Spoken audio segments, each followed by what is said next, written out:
Magandang araw, Banateros. Ito na naman, nandito na naman ang inyong pinakapaboritong fake news peddler sa balat na YouTube Posty at your service. Panibagong araw, panibagong kwentuhan na naman, at pasasakitin na naman natin ang mga ulo at ay balong-balunan puso, isip at kaluluwa ng lahat ng mga bobo sa Pilipinas, mga tanga, walang utak, mga gonggong, utak galunggong, mga kupal, animal, bisit, pabigat, walang silbi, switik, salot, putok, sabuhin, dot, palamunin, sinto, baliw, mga abnoy, sabog, batak, bangag, adik, pusher, kawatan, kurakot, magnanakaw, sindikato, membro ng kuratong balingin sa gobyerno, lahat ng mga masasamang espiritu, maligno, impacto, mga mangkukulam, mambabarang, mga may kapangyarihang itim, lahat ng mga kampo ng demonyo, pinsan ni Lupin III, ninong at inaanak ni Diablo at Lucifer, demonyo, Satanas, Judas, Barrabas, Cestas. Kamusta naman? Eto, syempre, katulad nga ng sinasabi natin mga bossing, yung ating pinakamamahal na Pangulo, ang pinakamahal nating Pangulo, eto, nagising na siya mga boss. Matapos siyang matulog ng ilang araw, inuna pang mag-vlog kesa asikasuhin yung mga nasalanta ng bagyo at baha. Ayan, nagising na po siya. Tiyang ina, saan ka makakita ng presidente ang pasok Lunes hanggang Biyernes lang? Ito lang ang presidente na hindi mo pa nakitang nagtrabaho ng kahit anong Sabado o Linggo. Magaling lang to kapag ka mag-aalis, magbabiyahe, magta-travel, pero pucha, pag nandito sa Pilipinas siyang ugag na yan, ang trabaho niyan Lunes hanggang Biyernes lang. Tapos eto matindi, di pa nag-o-overtime yan. Pagtungtong ng alas 5, pucha, naka-shutdown na computer niyan. Di ko alam kung anong ginagawa niyan. Inaamoy na yata niya yung utot niya magdamag. So ilang araw na po tayong binabagyo. Binagyo tayo ng Miyerkules, Huwebes, Biyernes, Sabado, Linggo. Pucha yan.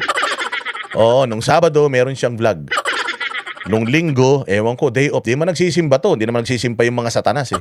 Wala naman simbahan ng impyerno eh. So hindi to nagsisimba ng Linggo. Di ko alam anong ginawa nito ng Linggo. So pagdating ng Lunes, buhay na yung tarantado. Buhay na, nag-meeting na kanina. At ayun, as usual, nung nag-meeting sila, anong pinag-usapan nila? Wala. Wala. Utang ina niyan. Anong aksyon ng gobyerno sa mga nangyaring kabulastugan, nangyaring baha itong mga nakaraang araw? Anong gagawin nila? Magbigay ayuda. Bigay ng bigas, ganon. Bigay bigas, merong sardinas, ganyan. So tanghon, papipilahin ka sa init ng araw para makatanggap nitong mga ayuda na galing din naman sa'yo. Putsang ina, pera mo na, galing na sa pera mo, pahihirapan ka pa ng mga hayop, tapos magpapapicture pa. Magpapapicture pa sa'yo. Putang ina ninyo.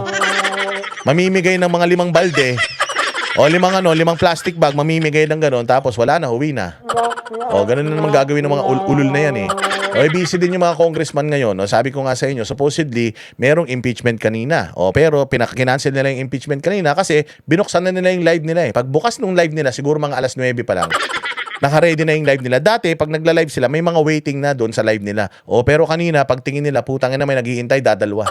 Si Kapunan lang yata at saka si Ligutan.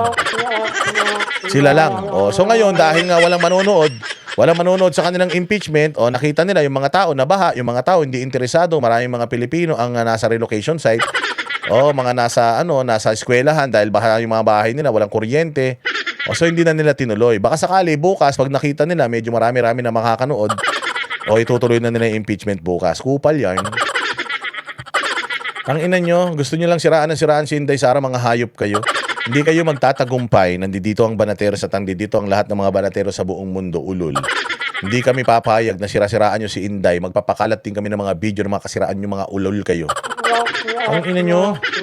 Ito, pakinggan natin yung aksyon ng gobyerno. Hay, sa wakas. Thank you very much. Gising na si Bongbong. Kala namin patay na eh. Ang tagal-tagal na hindi nagpaparamdam. Sige, ano ang balita o aksyon ng gobyerno sa mga nangyaring pagbabagyo nitong mga nakaraang araw? Pasok. Marcos ang kanyang gabinete dahil sa pananalasa ng habagat at mga bagyo. Mula sa Malacanang, may Express Report si Maricel Halili. Mase, ano ba ang direktiba ng Pangulo sa kanyang gabinete? Ruth, ipinag-utos nga ni Pangulong Bongbong Marcos na tiyaking mapapaabot ang tulong sa lahat ng residenteng apektado ng sama ng panahon. Direktiba niya ito kasunod Mapapaabot daw ang tulong sa mga residenteng apektado ng sama ng ugali niya. Actually, sa totoo lang, kaya ng mga Pilipino yung sama ng panahon. Ang hindi kaya ng mga Pilipino yung sama ng ugali ng pamilya nyo eh. Sa totoo lang, Bongbong, real talk lang. Ang hindi talaga kaya ng sagutin talaga, hindi kaya ng mga kababayan natin yung kapal ng mukha nyo. Yung sama ng ugali ninyo, yung bagyo na dulot ng mga pagnanakaw ninyo, yung salot na pamilya nyo. Alam nyo, pag ako naging senador, pag ako naging presidente ng Pilipinas, ipagbabawal ko talaga. Ipagbabawal kong manganak. Lahat ng may mga kaso. Oo, halimbawa, ikaw may kaso ka. Yung kaso mo ay manyakis ka, halimbawa, rapist ka. Pag rapist ka, pati mga pamilya mo, ikulong lahat yan. Pag ikaw, mandarambong ka, congressman ka, mandarambong ka, lahat itukulong, pati apo mo. Tapos, kailangan putulang kayo ng mga ari. Tapos yung mga pichiching ng mga ng mga kalahi mo mga babae, dapat takpan yan. Takpan ng sementohin yan para hindi na dumami yung lahi. Kasi ganyan na nangyari sa atin eh. Kasi nga hindi natin kinapon si Marcos Sr. noon. Siyempre, dalawang masamang tao, si Imelda at si Marcos, nagsama. Putsang ina, nabuo si Bongbong. Hari ng kadiliman, walang iyan na yan. So, ayun, kaya nga, tapos si Bongbong nanganak din. Nakipagganon din sa reyna ng kadiliman at kapangitan. Naglabas din ng mga maladimunyito ng mga anak. Ganun ang problema, parami yung mga magnanakaw. Kaya pag ako naging presidente, lahat ng mga magnanakaw, may lahi magnanakaw, mangkukulam, impacto, lahat ng yan, ititira natin sa isang isla. Tapos tahiin lahat ng mga butas na pwedeng pasukan. Lahat ng niya, putulin lahat 'yan. Lagyan na lang ng straw, ganun. Para hindi na dumami yung mga lahi ng mga 'yan. Kailangan talaga dito putulin ang lahi ng mga magnanakaw eh. Sobrang ginawa kasi sa atin talaga ng mga Kastila, mga bossing. Etong mga namumuno sa gobyerno ngayon, ano mo mga tawag dito, mga Indio. Kaya nung panahon ng mga Kastila, divide tayo, mga insulares, peninsulares, tapos Indio. Indio. Yung mga insulares, yung mga peninsulares, tama ba? Yung peninsulares, sila yung mga Espanyol na nakapangasawa ng mga Pilipino tapos nagkaroon ng lahi. Yung mga insulares, sila yung mga tama ba? Baliktad yata eh. Basta yun. Insulares, peninsulares. Yung isa, mga purong lahi ng mga Espanyol. Yung isa naman, lahing Espanyol, nakapangasawa ng Pilipino, tapos nanganak. Yun. Tapos, yung isang lahi, yung puro, walang halo. Yung walang halong kemikal, ang tawag sa mga yan, Indio. Tayo yun. Tayo yun, yung mga Indio. Tayo yung mga antingin nila sa atin, mga Indio. Yung mga insulares, peninsulares, mga mayayaman yan. Sila yung mga namumuno sa Pilipinas noong panahon ng mga Kastila. So, eto na. Eto na mga bossing. So, napalaya na tayo. Di ba? Napalaya na tayo. So, ibinigay na sa atin yung pamumuno ng Pilipinas. Eto na. Putsang ina niyan. Ang mga namuno, alam mo kung ano? Indio. Indio yung mga namuno. Putsa yan. Puros mga Pilipino. Alam mo, pinakamasaklap kasi sa bayan natin. May intindihan mo kung yung mga Espanyol, inabuso ka. Maintindihan mo kung yung mga Amerikano, inabuso ka. Kung yung mga Hapon, inabuso ka nung sinakop nila tayo. Ito ang masaklap eh. Ang umaabuso sa atin ngayon, puta kapwa natin Indio. Indio, putsang ina ng mga yan, mga unggoy yan. Yan nga yung sinasabi ko noon pa na para silang mga unggoy na mga malilinis lang yung mga damit, pero mga unggoy pa rin. Pag nakakita yan sila ng saging, putya nag-aagawan niyang mga yan, nasasaniban yan. Parang mga ulol yan, kahit mga busog, kanya-kanyang kuha ng saging yan. Ganyan din kasi yung nasa gobyerno natin eh. Yung nasa gobyerno natin, para silang mga unggoy. Ano yung saging nila ngayon? Alam mo ang saging nila ngayon, Dani Naag, salamat sa iyo. Ang saging nila ngayon, pera. Pag nilagyan mo sila ng pera dyan, yung pera na yun, para yun sa bayan, putang inang uunang iisipin ng mga hayop na yan, akin yan, akin yan, akin yan. Ganon, para silang mga hayop, para silang mga unggoy, para silang mga walang sibilisasyon. Pag nakakita sila, putya kanila, kahit busog sila, kahit marami pa silang mga naitabi na mga saging sa mga bulsa nila, o marami pa silang mga pera sa mga bank accounts nila, putya amin yan.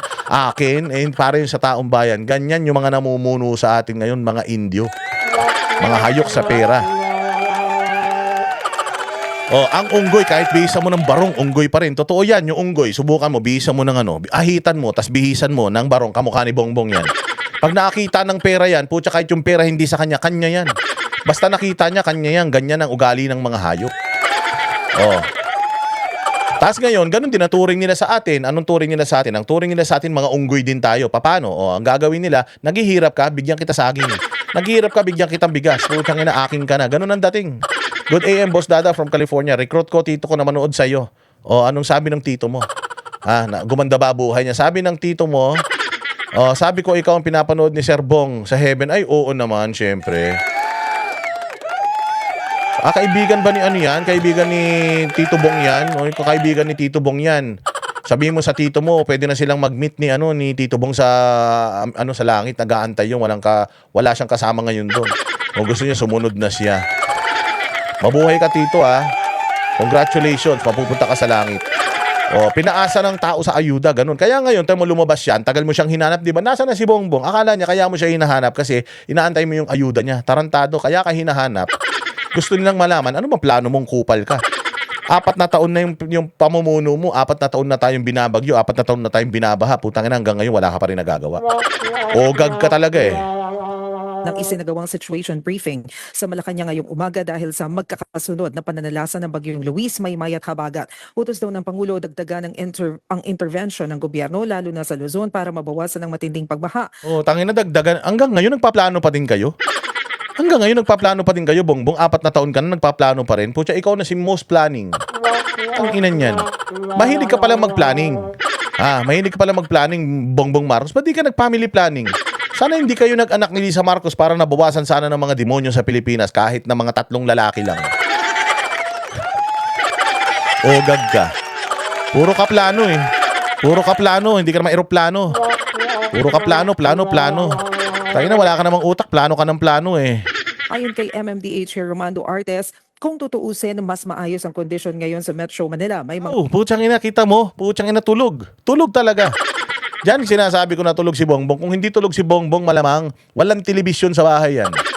Walang telebisyon. Siguro, puro VHS pinapanood niyan. Tarzan X, tsaka mga Bold ang pinanood niyan itong mga nakaraang araw. Mantakin mo. Tulog siya mula Miyerkules, Biyernes, Sabado, Linggo. Puta, pagdating ng Lunes, paggising niya, sasabihin niya na, sa totoo lang, maayos ang lagay ng mga kababayan natin. Putang ina, di ba pinakikita ko sa inyo yung baha, lagpas tao? Nakikita niyo yung mga tao, kanya-kanya silang tulungan. Yung mga bata, malulunod ng baha, binubuhat nila. Tapos sasabihin nitong tarantado na to, na maayos ang lagay ng Maynila, ng Metro Manila. Putang ina, gago. Gago yarn.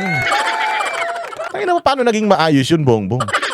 Baha nga Mantakin mo noon pag may binaha, isang lugar lang. Ngayon po siya lahat binaha. Binaha Marikina, binaha Antipolo, binaha Quezon City, binaha Maynila, Las Piñas, Baclaran, Batangas, Pampanga, Bulacan, lahat binaha. Tapos ang sasabihin ng tarantado, okay, maganda. Maayos ngayon, wag kayo mag-alala. Tangina, may reklamo kayo? Bigyan ng bigas yan. Bigyan ng bigas yan na amoy palay.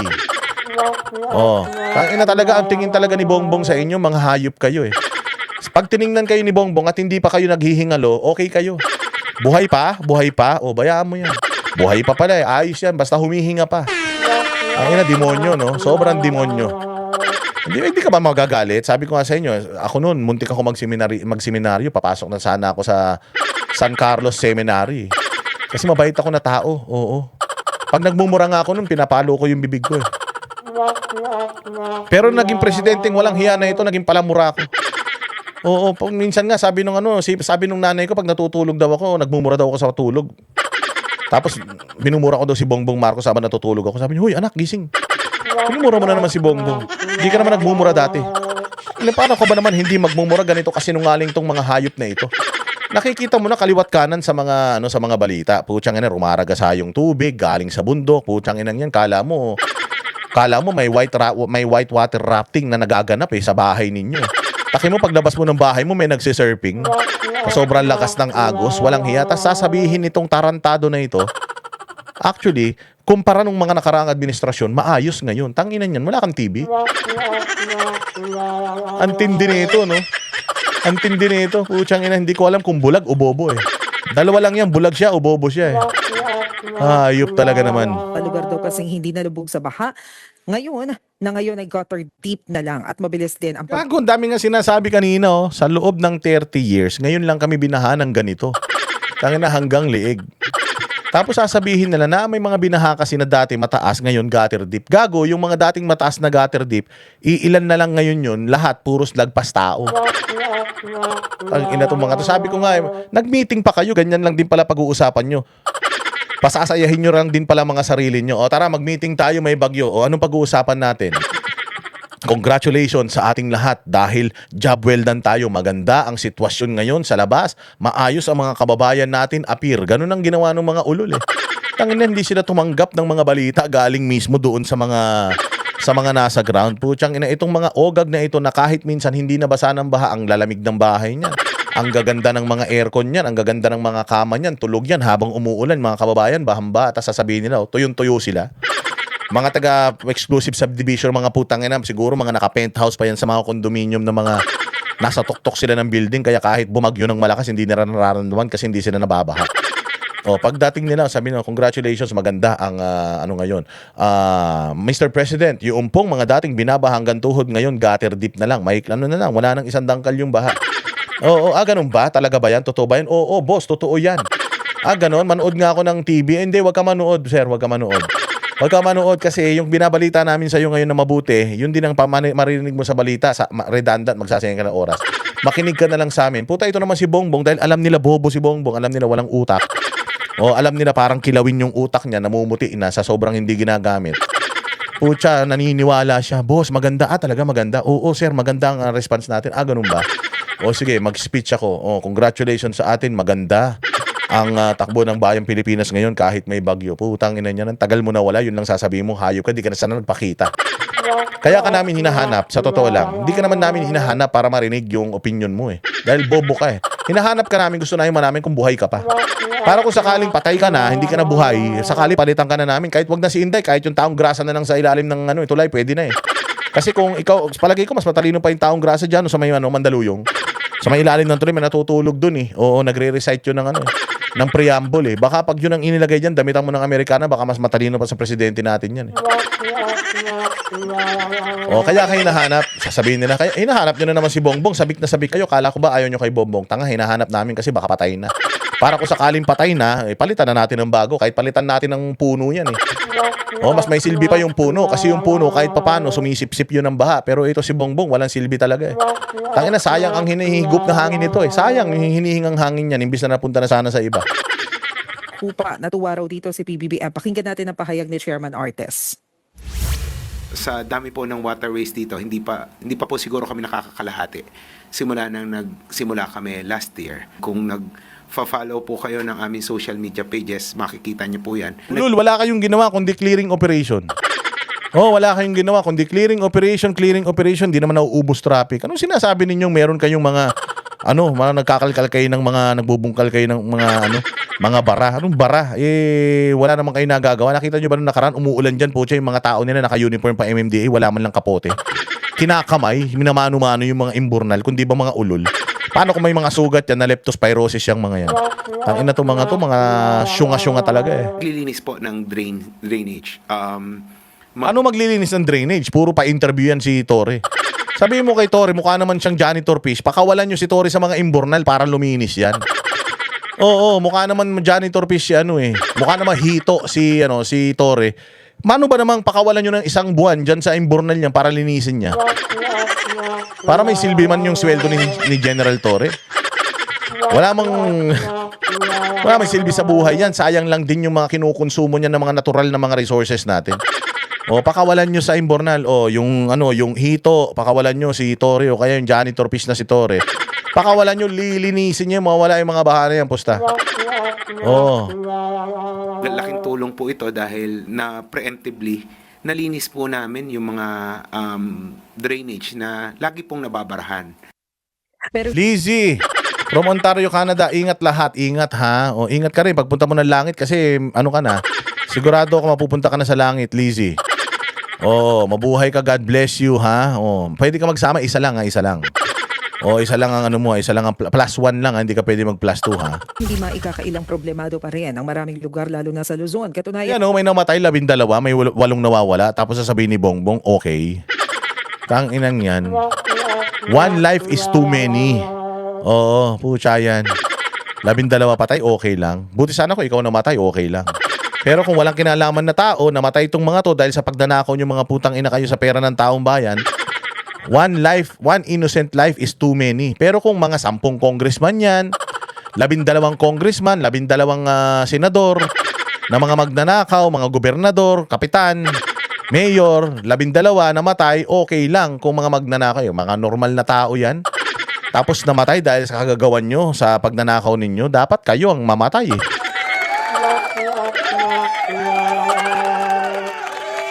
Umabot na sa 12 ang casualties base sa tala ng Office of the Civil Defense. May 8 pang naitalang missing. Narito ang pahayag. Diyan sa 8 nawawala, 7 na lang yan, 7. O kahapon, 8 yan. 8 yung nawawala. Ngayon, 7 na lang. Lumabas na yung isa. Si Bongbong. Lumabas na yung isang nawawala. 7 na lang po yan. Pakibago. 7 na lang po yung nawawala kasi lumabas na yung isa. Buwisit yan. Sayang. Akala ko yung isang yun mapupunta dyan. Magiging 13 yung patay eh. Tanginang yan. Lumabas pa oh. Aray ko. Ang lugar na nakakaranas ng pinakamataas na rainfall, ito po yung Baguio City. Ang recorded rainfall ay umabot ng 1,413 compared sa normal na rainfall for August na 963. So halos isa't kalahating buwan ulan ang binuhos sa 9 na araw lamang. Tapos, ngayon lang nangyari yan. Anong gagawin natin? Ngayon lang umulan ng ganyan sa Pilipinas. Di ba matagal na? Unang panahon pa, umuulan na malakas dito. Tangina ninyo. So yun ang susunod na i-project nyo. Yun ang susunod na i-project nyo. Putsang ina, lagyan nyo ng bubong yung buong Pilipinas para di tayo ulanin. Kita mo to, gago talaga to si Vince Dizon. Loko-loko talaga to si Vince Dizon. Mantakin mo ang sinabi niya. Yan daw aspalto. Pagka daw yan na babad sa tubig, kahit daw gaano katibay, basta nababad daw sa tubig, lumalambot. Ay puta ka pala eh. Alam mo pala yun eh. Alam mo naman na ulanin tayo eh. Alam mo naman na ulanin ng Pilipinas. Pag umulan dito, halos kalahating taon. Gago ka. Ba't yung aspalto ang inilagay mo? Di sana semento na matindi. Alam mo man ulan ng ulan dito, naglagay ka ng aspalto. Alam mo naman pala na pag ang tubig nag-stay sa aspalto, nasisira yung aspalto. Putang ina ka, ba't nilagyan mo aspalto? Sana kung nung naglagay ka ng aspalto, nilagyan mo na rin ng bubong yung EDSA. Buong EDSA, nilagyan mo sana ng bubong, tarantado ka. Di sana hindi nababasa yung mga kalsada natin. Kung hindi ka ba naman gago, ng 3 ulit, kung hindi ka ba naman nabagok nung ipinanganak ka, maulan man dito sa Pilipinas, 2 man lang ang ating season. Hindi man tayo 4 season. Imagine mo kung 4 season of loneliness ang Pilipinas. Putang ina yan. Sigurado ako baka lilima na lang ang buhay sa Pilipinas kung 4 seasons tayo. Tag-ulan at saka tag-araw man lang ang meron tayo rito. Tag-init at saka tag-ulan. Kalahating taon mainit, kalahating taon umuulan. Abay, gago ka, naglagay ka ng aspalto sa EDSA, hindi ba nababasa yung EDSA? Alam mo naman na nababasa yung EDSA, alam mo naman na umuulan at nagbababa dyan sa EDSA, ba't naglagay ka ng aspalto kung di ka ba abnormal? Sabi nga ni Diego dati ko yung runway ng airport, binabaha din naman, nag-stay din naman yung ulan dun, hindi naman humihigop ng tubig yung kalsada sa runway, hindi naman nababakbak ng ganyan. Hindi ba sabi mo yung pang runway yung ilalagay mo dyan? Ba't nabakbak yan? Pantado kayo, mga kawatan kasi kayo eh. Yan ang sinasabi ko sa inyo eh. Daming lugar din ang lubog pa rin sa baha. Resulta na raw ito na Putang ina, saan ka makakita? Sa labas ng bahay mo may nagsasalbabida, tapos sasabihin ni Bongbong, normal lang yan. Normal to? Bongbong? Putang ina, sa mundo mo, normal to? Taga sa planeta ka. Sa planeta ng mga tanga, normal yan. Pero sa planeta ng mga totoong tao, mga matitiro mag-isip, putang ina, walang nagsasalbabida sa labas ng bahay. Putang ina, naging water world yung lugar. Saan ka makakita ng ganyan? Sasabihin mo normal. Tanginan yan, kung gutter deep lang yan, ba't magsasalbabida yung mga yan? Kaya nagsalbabida yan, malalim yung tubig, kung di ka ba naman sira ulo. Tangina, taga Planet of the Apes ka daw, sabi ni Chori Choli. Hindi ko alam talaga kung saang dimension. Putsang ina, time space warp yata yung na yan. Malacanang pagpasok mo sa loob, putsa, nasa ibang dimension eh. Abnormal, no? Oo, sasabihin nila na normal lang. Mas maayos nung nakaraan kesa ngayon. Pucha, may nagsasalbabida sa labas. Inang niya, ano ya resort? Siargao yarn? Oh, tsaka ng gobyerno na ito, mga loko-loko talaga eh. Ang magkakahalong anomalya sa flood control projects, matinding buhos ng ulan na tambak na basura. Paliwanag ni DPWH Secretary Vince Tison, kabilang sa kanilang intervention ng dredging at paglilinis ng waterways, pagpapalaki ng drainage pipes, pag-improve ng pumping stations at paglilinis ng basura. Hindi masabi ng DPWH kung kailan masusunod. Ayan, no, nakita mo yung mga chismosa ngayon? Noon, yung mga chismosa, pucha, nagkukumpul-kumpul yan. Oh, ano, kumusta na? Ay, nakita mo ba? Yung anak ni Mercy kagabi, iba na naman nagsundo. O sabi ko sa iyo, malandi yung bata na yun eh. Tapos si Mercy naman, kung ipagmalaki yung anak niya, akala mo santo. Pero iba na naman yung nagsundo, di ba? O nung isang araw, iba na naman yung naghatid. Di ba yung mga chismoso ganyan? Tingnan mo ngayon, ang ginawa ninyo sa mga chismosa sa iskinita, pinalangoy nyo sa kanal eh. Pinalangoy nyo sa tubig. Putang ina, dapat nagchichismisan yung mga yan ngayon. Kita mo. Kita mo, pucha yan, hirap na hirap sila ngayon magchismisan dahil sa baha. Kainang yan, sabi nga ni Diego Latigo, yung mga chismosa ngayon nakapang surfing. Nakita ko nga rin yung chismosa, sabi nung nanay ko, nakita ko yung chismosa sa atin, may dalang surfboard. Hoy, kayo naman mga chismosa kayo. Patawarin nyo naman na din tong araw na to. Pucha, may baha na, nagchichismisan pa kayo, nasa labas pa kayo, naghahabol lang kayo, mataya-taya yarn.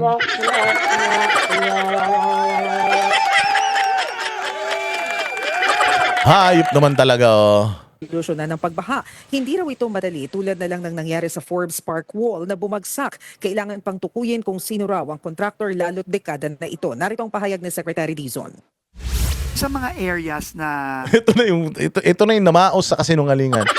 Putang ina nito. Pinsan ni Pinocchio. Pinsan yata ni Pinocchio tong tarantado na ito.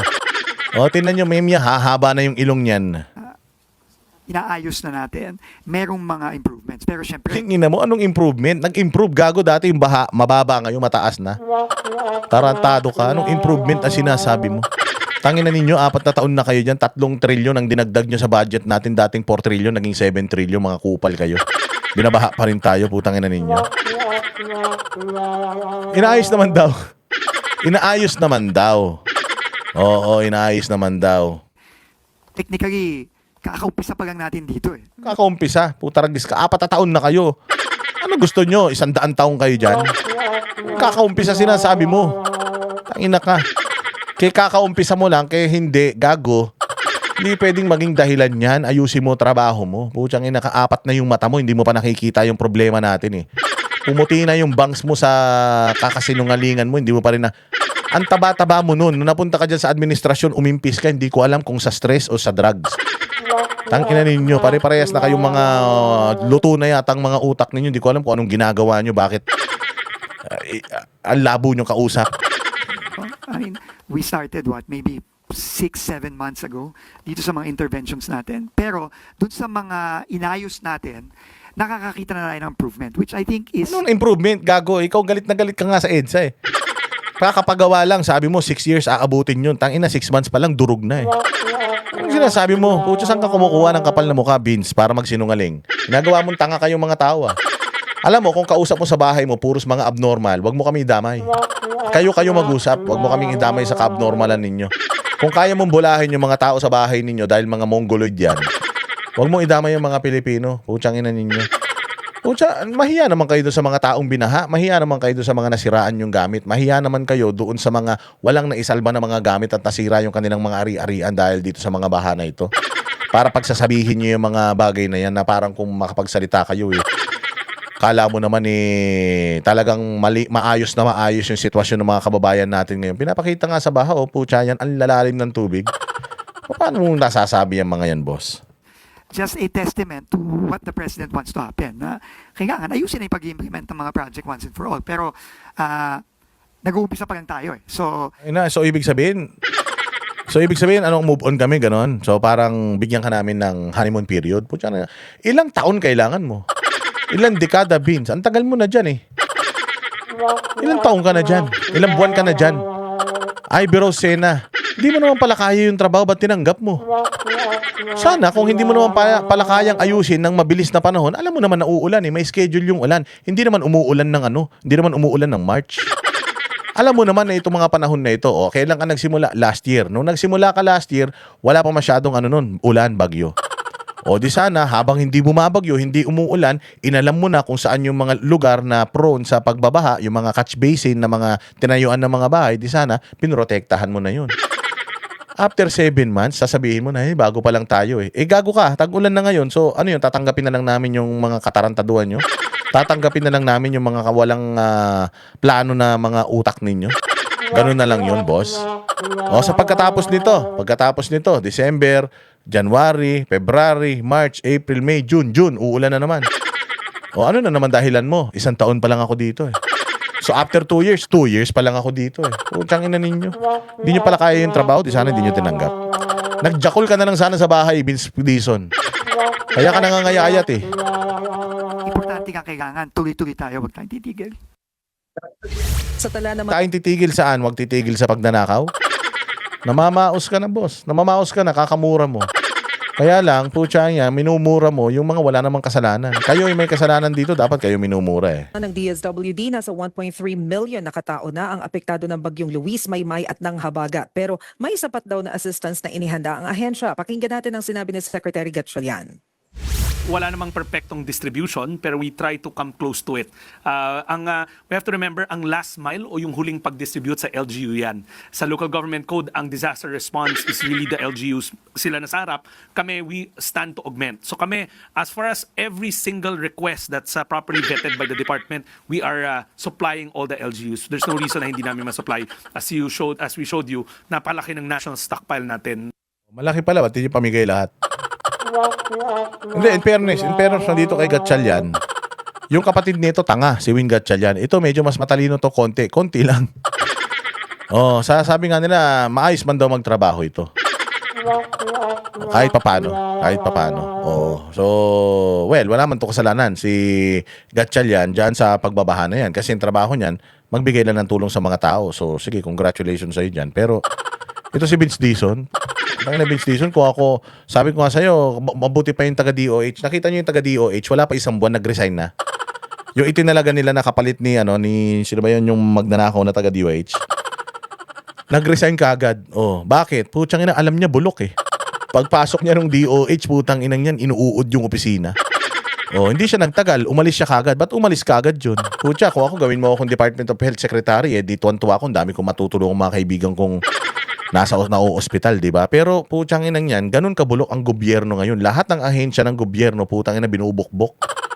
Puro bulate. Kaya pagpasok nung bagong sekretary ng DOH, putya, walang pera. Walang pera kahit pambayad ng kuryente, wala. Kasi ninakaw ng mga walang hiya. Figure of speech yun, ha? Di fake news yun. Figure of speech. Said na said. Anong pamumunuan mo pagka ganun? Kung said na said yung bayan mo. Kaya nga sabi ko nga, kung halimbawa mananalo si Inday Sara sa 2028, kailangan matatag si Inday Sara, tsaka kailangan merong vision si Inday. Kasi kung tawag dito, magiging presidente siya, tapos itong administrasyon ni Bongbong, putsang ina, hanggang sa pati kaluluwa ng Pilipinas, ninakaw na. Yung said na said tayo, talagang tuyot na tuyot tayo, mga bossing, kawawa ang magiging presidente sa susunod. Miski ko si Inday, magdadalawang isip ako. Magdadalawang isip ka talaga. Ano pa yung balita? Pasok, sama daw ng panahon. Sige, bakbakan natin ang bakbakan yan. Talang patay ng OCD dahil sa masamang panahon habang Ralph dyan sa Denmark, mabuhay ka ha, God bless you. sa 380,000 ang apektadong Ralph. pamilya. Kaya naman ipinagutos ni PBBM ang agarang tulong sa mga biktima. Git naman ni DPWH Secretary Vince Dizon, may nakikita ng improvement sa mga flood control project. 1 taon matapos pumutok ang flood control scandal. Narito ang agenda report ni Ivy Reyes. Ang kaligtasan at kapakanan ng mga apektado ng masamang panahon ang pangunahing utos ni PBBM sa mga ahensya ng pamahalaan sa Sarap tuyong-tuyo yung mga ogag Tuyong-tuyo, ang sasarap, ang gaganda ng mga damit. Habang yung mga kababayan, nakasalampak sa semento, walang naisalbang gamit, etong mga pasahod ng taong bayan, sasarap ng mga ngiti Tawag niyang situation briefing sa Malacanang kaninang umaga. Ayon sa palasyo, nais makasiguro ng Pangulo na makakarating agad ang tulong ng gobyerno. Ang DSWD at mga LGU, nasa 39.37 million pesos na raw ang assistance na nailabas. Bukod pa yan sa higit 54,300 na family food packs. Nasa higit 3,000 personnel din daw ng law enforcement agencies ang nakadeploy ngayon para sa search and rescue operations. Sa gitna ng mga pagbaha, ang mahabang listahan pa ng flood control projects ng gobyerno kailangan ding bigyang pansin ayon kay Public Works Secretary Vince Dizon. Technically, kakaumpisa pa lang natin dito. No? I mean, we started maybe 6-7 months ago dito sa mga interventions natin. Pero dun sa mga inayos natin, nakakakita na tayo ng improvement, which I think is just a testament to what the President wants to happen. Na there is no Nung inayos, wala kang inayos eh. Inan to, naglolokohan sila. Oh. Tinan mo, habang nagsasalita siya, wala nakikinig. Alam nila, niloloko nila yung mga sarili nila. Alam nila. Tinan mo, para silang mga Biyernes Santo. Tinan mo mga itsura. Oh, kasi alam nila tangina galit ang taong bayan sa kanila. Lahat ng comment sections, pinagmumura sila. Putang ina nyo mga magdanakaw. Tinan nyo, nilulunod nyo na naman kami. Tinan mo mga itsura. Oh. Ganyan ba itsura na may nagawang mabuti sa bayan? Kasi nung panahon ni Pangulong Duterte, pag nagharap siya ng mga ganitong tao, proud eh. Proud na proud yung tao, yung secretary, proud eh. Kasi alam niya na maganda yung ginagawa niya sa kanyang ahensya. Pucha, itong mga to, tinan mo yung mukha ni yung mukha ni DSWD. Pucha, mukha na may Down syndrome. Tapos tinan mo tong mga to.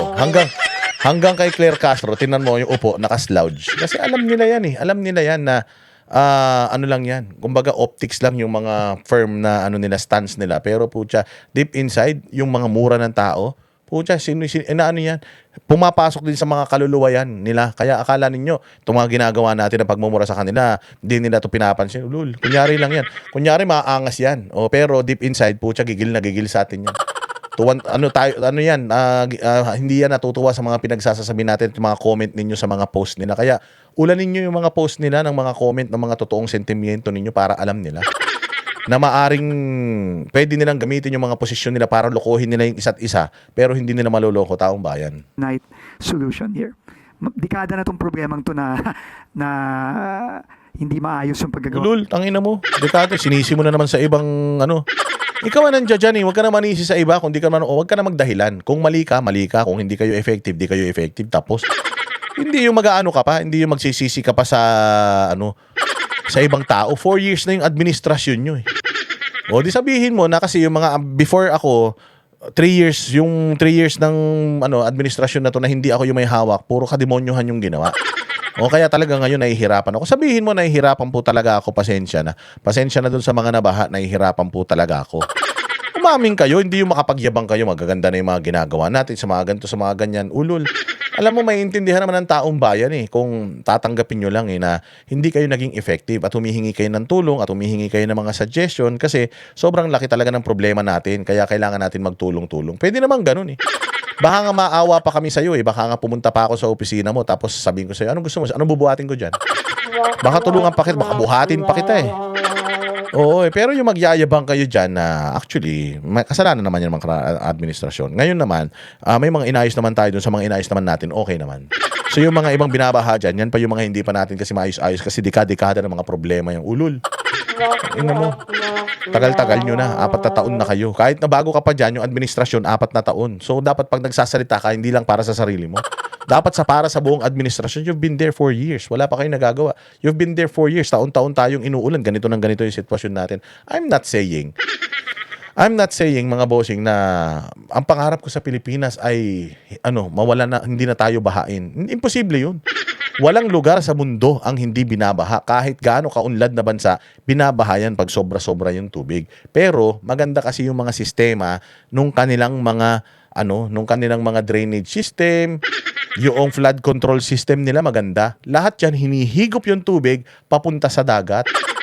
Spillways papunta sa dagat. Putsangin na ninyo, puro kanal yung pinaggagawa nyo. Kung di ba kayo mga gago eh. Puro kanal. Putang ina niyan. Kung gumawa kayo ng napakaraming mga spillway, binuhay nyo yung mga spillway papunta sa dagat, o di sana, may mga pumping stations tayo papunta sa dagat, bawat lugar meron. O di sana, kahit papaano, bumahaman, mabilis mawawala. Putya, hindi eh. Ang ina niyan eh. Iba yung nangyayari eh.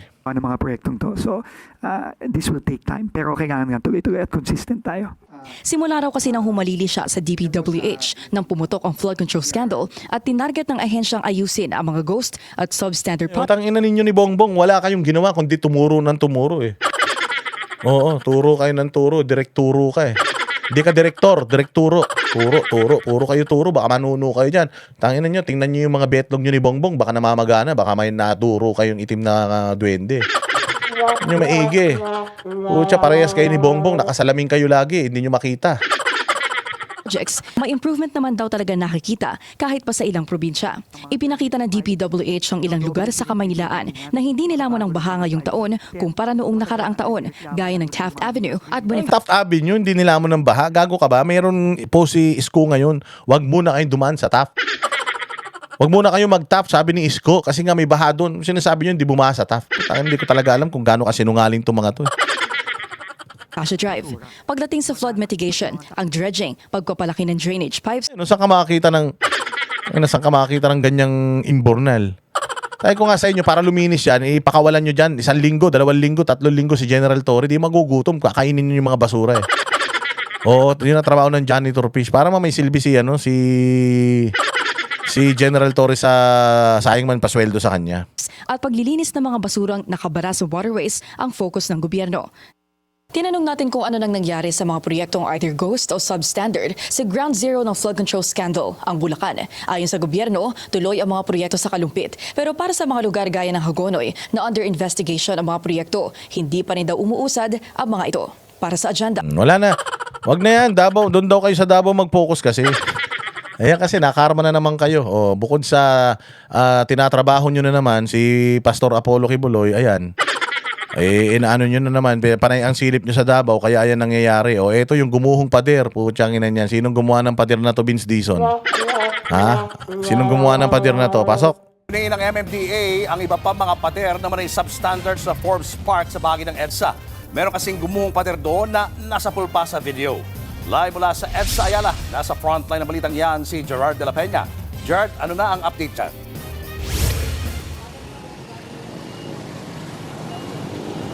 Alam mo, Julius, may mga harang na dito sa bangketa, dito sa northbound lane ng EDSA Ayala Avenue. Pero ito dahil ginagawa nga itong bangketa bilang bahagi ng EDSA rehabilitation at na-timing na nga lang na noong Sabado ay gumuho itong isang bahagi ng pader dito sa Forbes Park. Sa CCTV footage ng MMDA na eksklusibong nakuha ng News 5 ay kasagsagan ng pag-uulan ay makikita ang pagguho ng bahagi ng pader ng Forbes Park sa bahagi ng northbound lane ng EDSA Ayala Avenue nitong Sabado ng gabi. Mabuti na nga lang at nakastop ang traffic light at malayo sa pader ang mga motoristang galing ng Ayala Tunnel. Ang insidenteng yan, agad ininspeksyon ni na Public Works. Ayan na po, tsakin na, yung dalawang ogag, oh. Pucha, si Torre at saka si Turo. Si Boy Turo at saka si Torre. Nag-usap yung dalawang tanga. Ano masusolusyonan yan? Wala. Putang ina niyan. Secretary Vince Dizon at MMDA General Manager Nicolas Torre III. Napamura pa nga si Secretary Dizon. Ano naman, puro si mura ng mura eh. Mapapamura ka ba, Vince Dizon, kung alam mo maganda yung ginagawa mong trabaho? Hindi. Tapos kung makapagsalita ka sa press kanina, parang ang dami mo nagawa sa Pilipinas, ogag. Kaya ka nga nagmumura eh, dahil palpak eh. Giit niya dapat imbestigahan ang insidente dahil tila substandard ang pagkakagawa sa pader. O di ba? Tangina, yan ang problema. Ayan ang problema. Kasi nga, yung sistema ng pagnanakaw, putyang ina, sagad na hanggang buto. Bago na yung DPWH secretary, pero substandard pa din yung gawa. O, kaninong kasalanan na naman yan? Baka diskaya na naman gumawa niyan. Hayop na yan. Ang inang yan. Kayo gumawa niyan eh, tas substandard. Kanino nyo isisisi ngayon yan? O, paano nyo sasabihin ngayon na yung ibang mga proyekto nyo maayos? Samantalang ito, Metro Manila na ito ah. Metro Manila na ito, substandard pa din. O, paano kayo ngayon makakasigurado na maayos talaga yung ibang mga proyekto ninyo? Buti ito, nakuha na ng CCTV. Paano yung mga gumuguho ng mga proyekto nyo na mga walang CCTV? O, paano na yon? Yan ang sinasabi ko eh. Pakinggan natin ang bahagi ng inspeksyon. Ano yan? Tubular. Tubular, hindi man Ina, natatawa pa si Torre, oh. Tubular, hahaha. Ina, ano yan? Ikaw trabaho mo yan, Vince Dizon eh. Binabandayan mo dapat yan. Tanginan yan. Nung panahon ni Mark Villar, walang ganyan. Nung panahon ni Mark Villar, wala namang ganyang gumuguho. Putyang inang yan. Ikaw na yung tao Ikaw na yung nandiyan dyan, tapang-tapangan ka, tapos tinatarantado ka pa rin ng mga kontraktor mo. Anong ibig sabihin nun, Vince Dizon? It's either wala kayong habas sa pagnanakaw pa rin hanggang ngayon, or walang respeto sa'yo yung mga kontraktor. Kung hindi ba kasi kayo mga gago eh. Tinan nyo kung gaano kagago itong mga tolongges na ito. Alam nyo naman, lahat ng mga kontraktor na yan, puros mga magnanakaw yan. Ba't di kayo magpalit ng mga bagong kontraktor? Ang dami-daming construction firm sa Pilipinas. Magpalit kayo ng kontraktor o kaya kumuha kayo sa ibang bansa. Putsang ina niyan. Kung yung, alimbawa, China o alimbawa, Malaysia, Singapore. O kung sa kanila nyo ibibigay yung proyekto tapos maaayos nila yan, maayos talaga yung gawa nila, pabayaan mo na mapunta sa ibang bansa yung kita o yung negosyo. Basta maayos yung trabaho. Ang problema, magbibigay nga kayo ng negosyo dito, mga kaibigan nyo din yung yung mga contractors, nagpaparty-party kayo, putsang inang yan, in-overprice nyo yung proyekto, tapos kinalahati nyo pa yung budget para dun sa mismong proyekto, ninakaw nyo rin yung pera, ano mangyayari? Ganyan talaga, babagsak. Natatawa pa si Tore na bumagsak yan, putya, proyekto ng gobyerno yan. Di ba kayo mga siraulo? Di kayo nahihiya niyan, Vince Dizon? Simento eh. Tubular din at saka drywall. Naku po. Ano? Putsang ina, tuwan-tuwa pa sila. Ayan kasi yan, meron yan dingding ng Forbes Park. So, nilagyan pa nila ng another dingding.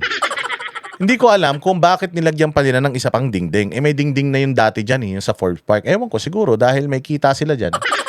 Siguro dahil yung dingding na yan na ikinabit dyan, siguro, putsang ina, baka may kurakot sila dyan. Kasi may dingding na eh. Tapos pinatungan pa nila ng isa pang dingding. For the longest time, yung dingding dyan sa EDSA na yan, dingding ng Forbes Park yan eh. Mano ba naman yung nakiusap kayo sa Forbes na okay lang ba na okay na tong dingding ninyo, ito na lang, tapos ayusin na lang namin yung paligid para malalakaran. Mantakin mo yung kinain ng dingding, 1 metro. Di sumikip pa yung sidewalk, imbis na dating maluwag, lalong sumikip dahil dun sa inilagay nila. Bobo ka, Vince Dizon. Araw-araw ka nandiyan dyan, nag-i-inspection ka, tapos hindi mo nakikita yan. Putsang ina, baka humukus-pokus na naman kayo dyan. Baka kumubran naman kayo dyan ng sandamukal. Kaya putya, kahit may dingding na, pinatungan nyo pa ng panibagong dingding. Ang ina ninyo eh. Yan ang problema kasi sa inyo eh. Gawa kayo ng gawa ng mga bagay na hindi nyo naman ginagawa eh. Bahagya ito nagdulot ng matinding traffic mula Sabado hanggang Linggo habang inaalis ang mga nagkalat na semento mula sa pader. Nagsagawa ng clearing operation sa lugar ang MMDA kaya kanina balik normal na ang trapiko dito sa lugar. Ayon sa MMDA, gumuho ang pader dahil sa matinding pag-ulan. Pero ang pinaka-problema ayon kay General Torre, ito, pakinggan natin. Substandard talaga eh. Ang top part niya is, ang ginagamit is mga tubig. Magalit ka. Nagalit ka sa Davao eh. Di ba? Galit na galit ka sa Davao. Ito, ikaw mismo nakikita substandard. Kaninong project yan?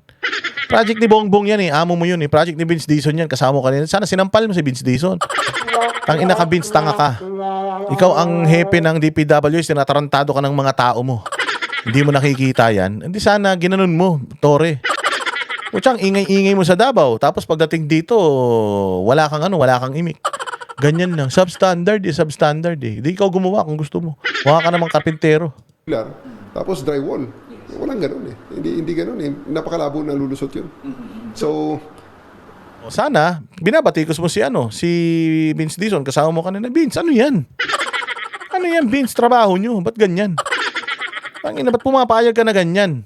Di sana ginanon mo siya kung ako katabi ni Vince doon eh. Boss, sino gumawa ng putang dingding na yan? Sino gumawa niyan? DPWH? Hindi ba ikaw ang head ng DPWH? Ano yan? Ba't ganyan yung gawa nyo?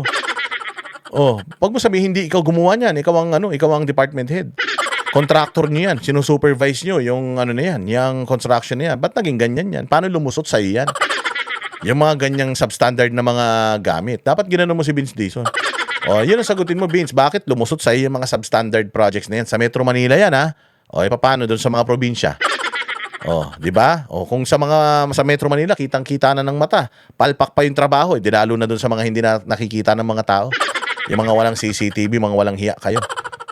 gusto natin malaman kung paano nangyari na ganun kataas.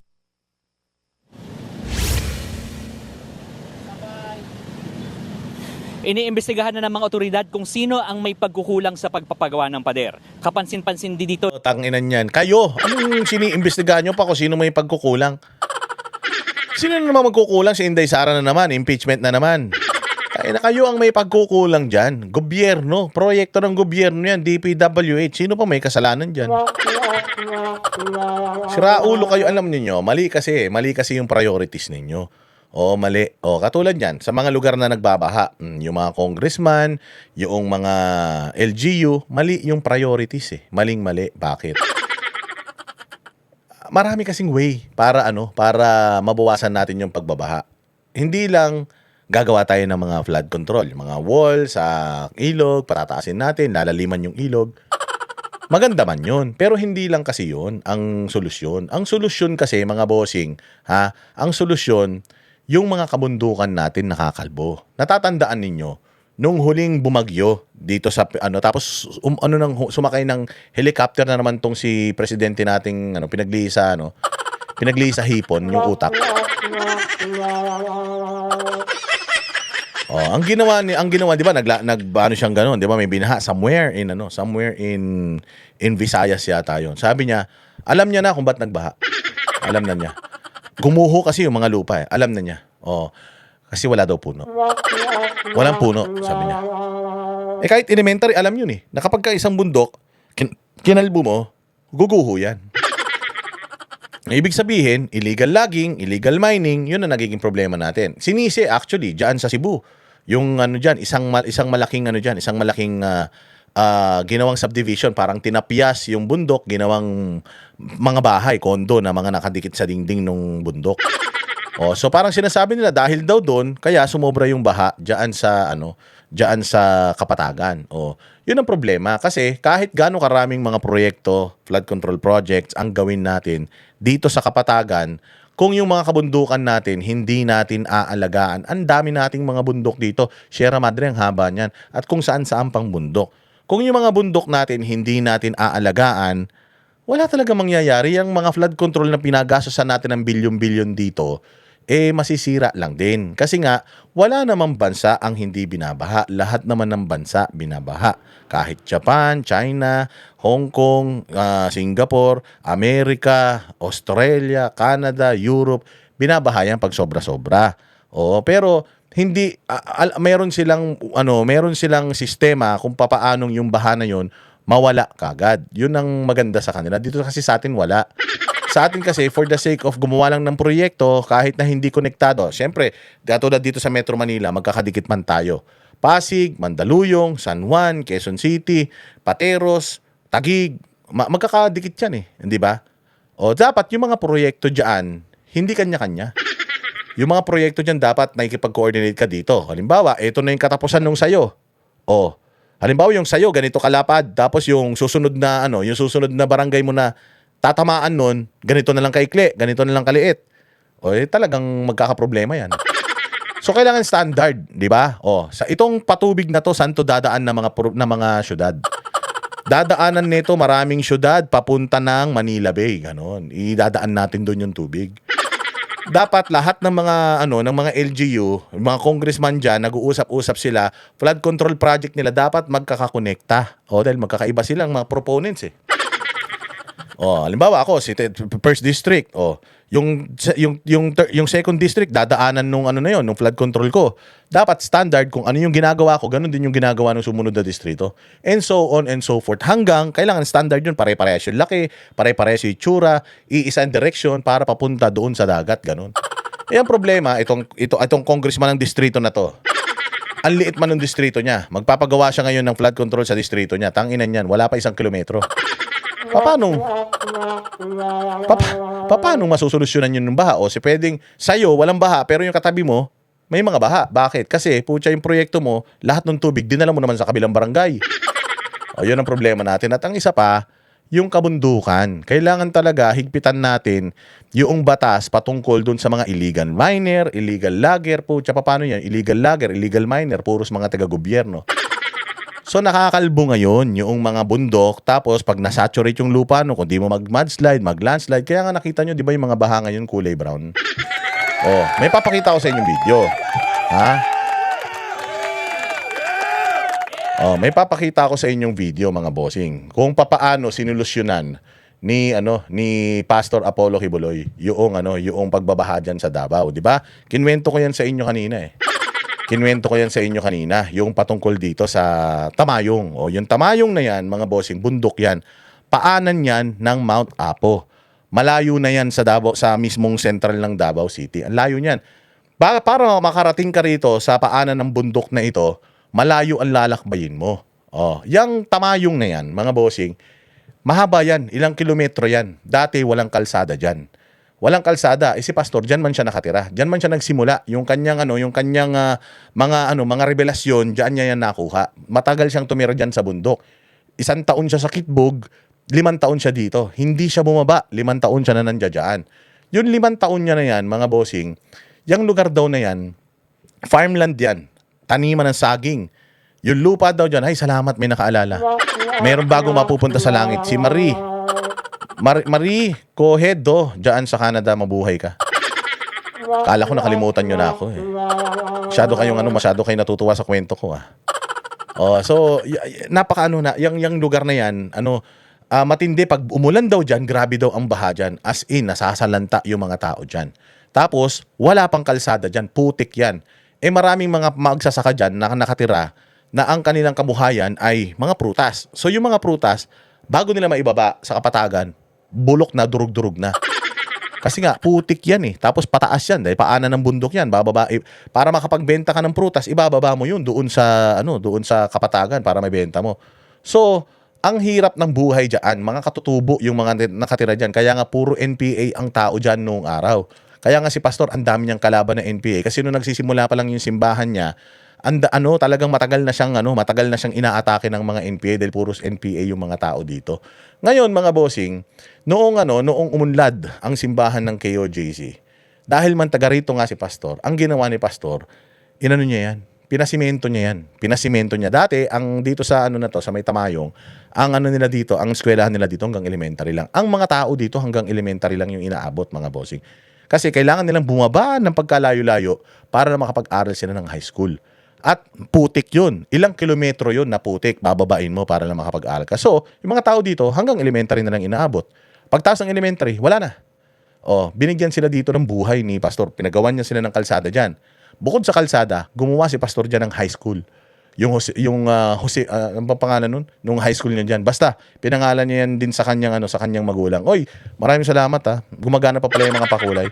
Wala na yatang gusto pupunta ng langit dito. Si Lin Miyamoto at si Joby Libao dyan sa Japan. Mabuhay kayo. Salamat. Yan. Pinagawa niya dyan ng eskwelahan, high school. Gumawa siya ng eskwelahan dyan para yung mga tao hindi na kailangang bumaba. Jojo Hugo, salamat sa'yo.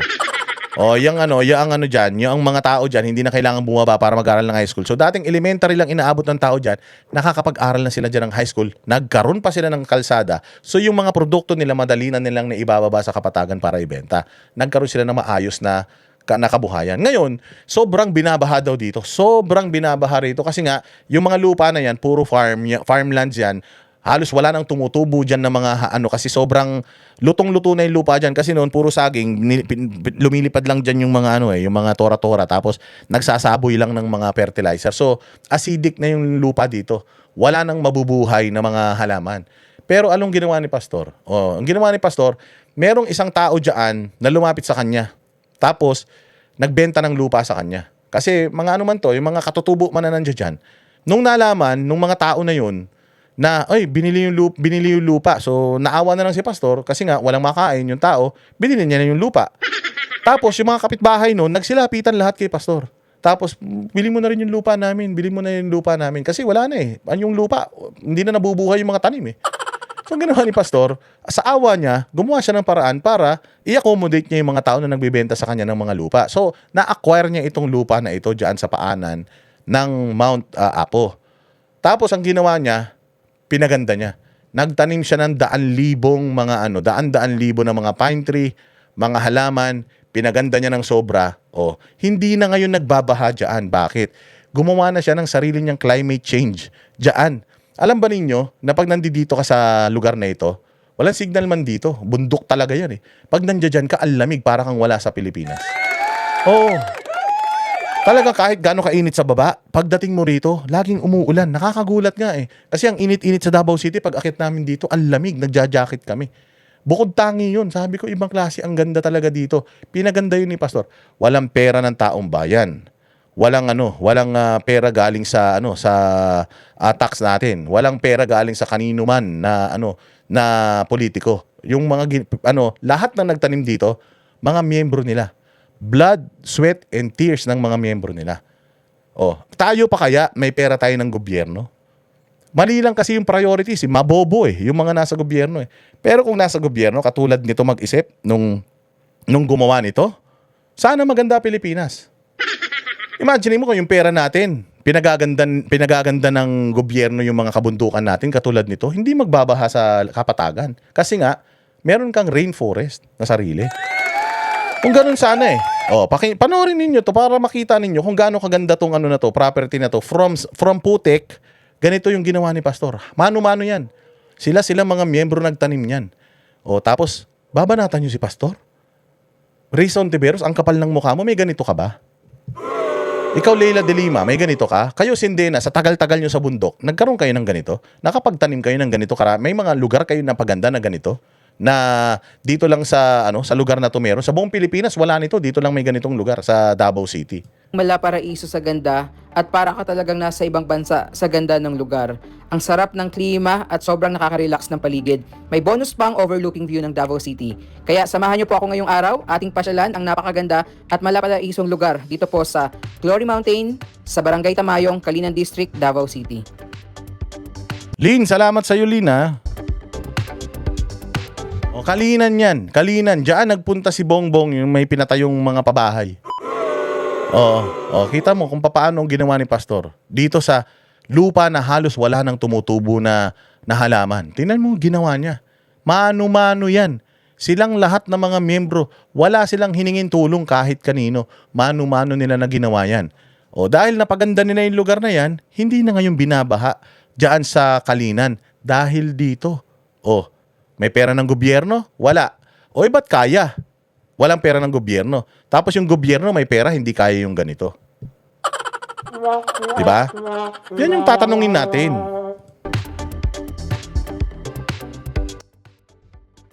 Tanggalin ko lang yung tawag dito, yung background music kasi baka may baka may copyright Ayan tingnan niyo yan, yung kalsada na yan. Lagay ko yung ni Bongbong. Lagay ko yung tugtog na para may background tayo. Kita ninyo kita nyo man-made yan. Yan yung kalsada na yan na sinasabi ko. Yan yung kalsada na yan. Lahat yan, si Pastor ang nagpagawa niyan. Ang layo niyan, mula dyan hanggang dun sa bundok. Nakita nyo yung bundok, ang kapal ng ulap.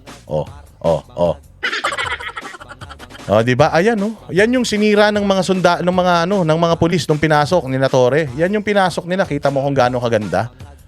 Ayan ang Glory Mountain. Sino yung mga tao na yan? Puros member ng KOJC yan. Sila nagme-maintain yan, mga bossing. Kita ninyo. Meron bang ganyan lugar dito sa Meron bang ganyan lugar dito sa atin? Bukod tangi yan. Diyan lang yan sa may Kalinan, Tamayong, Barangay Tamayong. Diyan, Kita nyo yung ganda na yan, mga bossing. Tingnan nyo yung mga size ng yung spacing ng mga pine tree, pantay-pantay. Alam nyo kung bakit? Kasi tao gumawa Man-made yan. Ayan, makikita mo, Femorioka, salamat Femorioka, dyan sa Japan, mabuhay ka.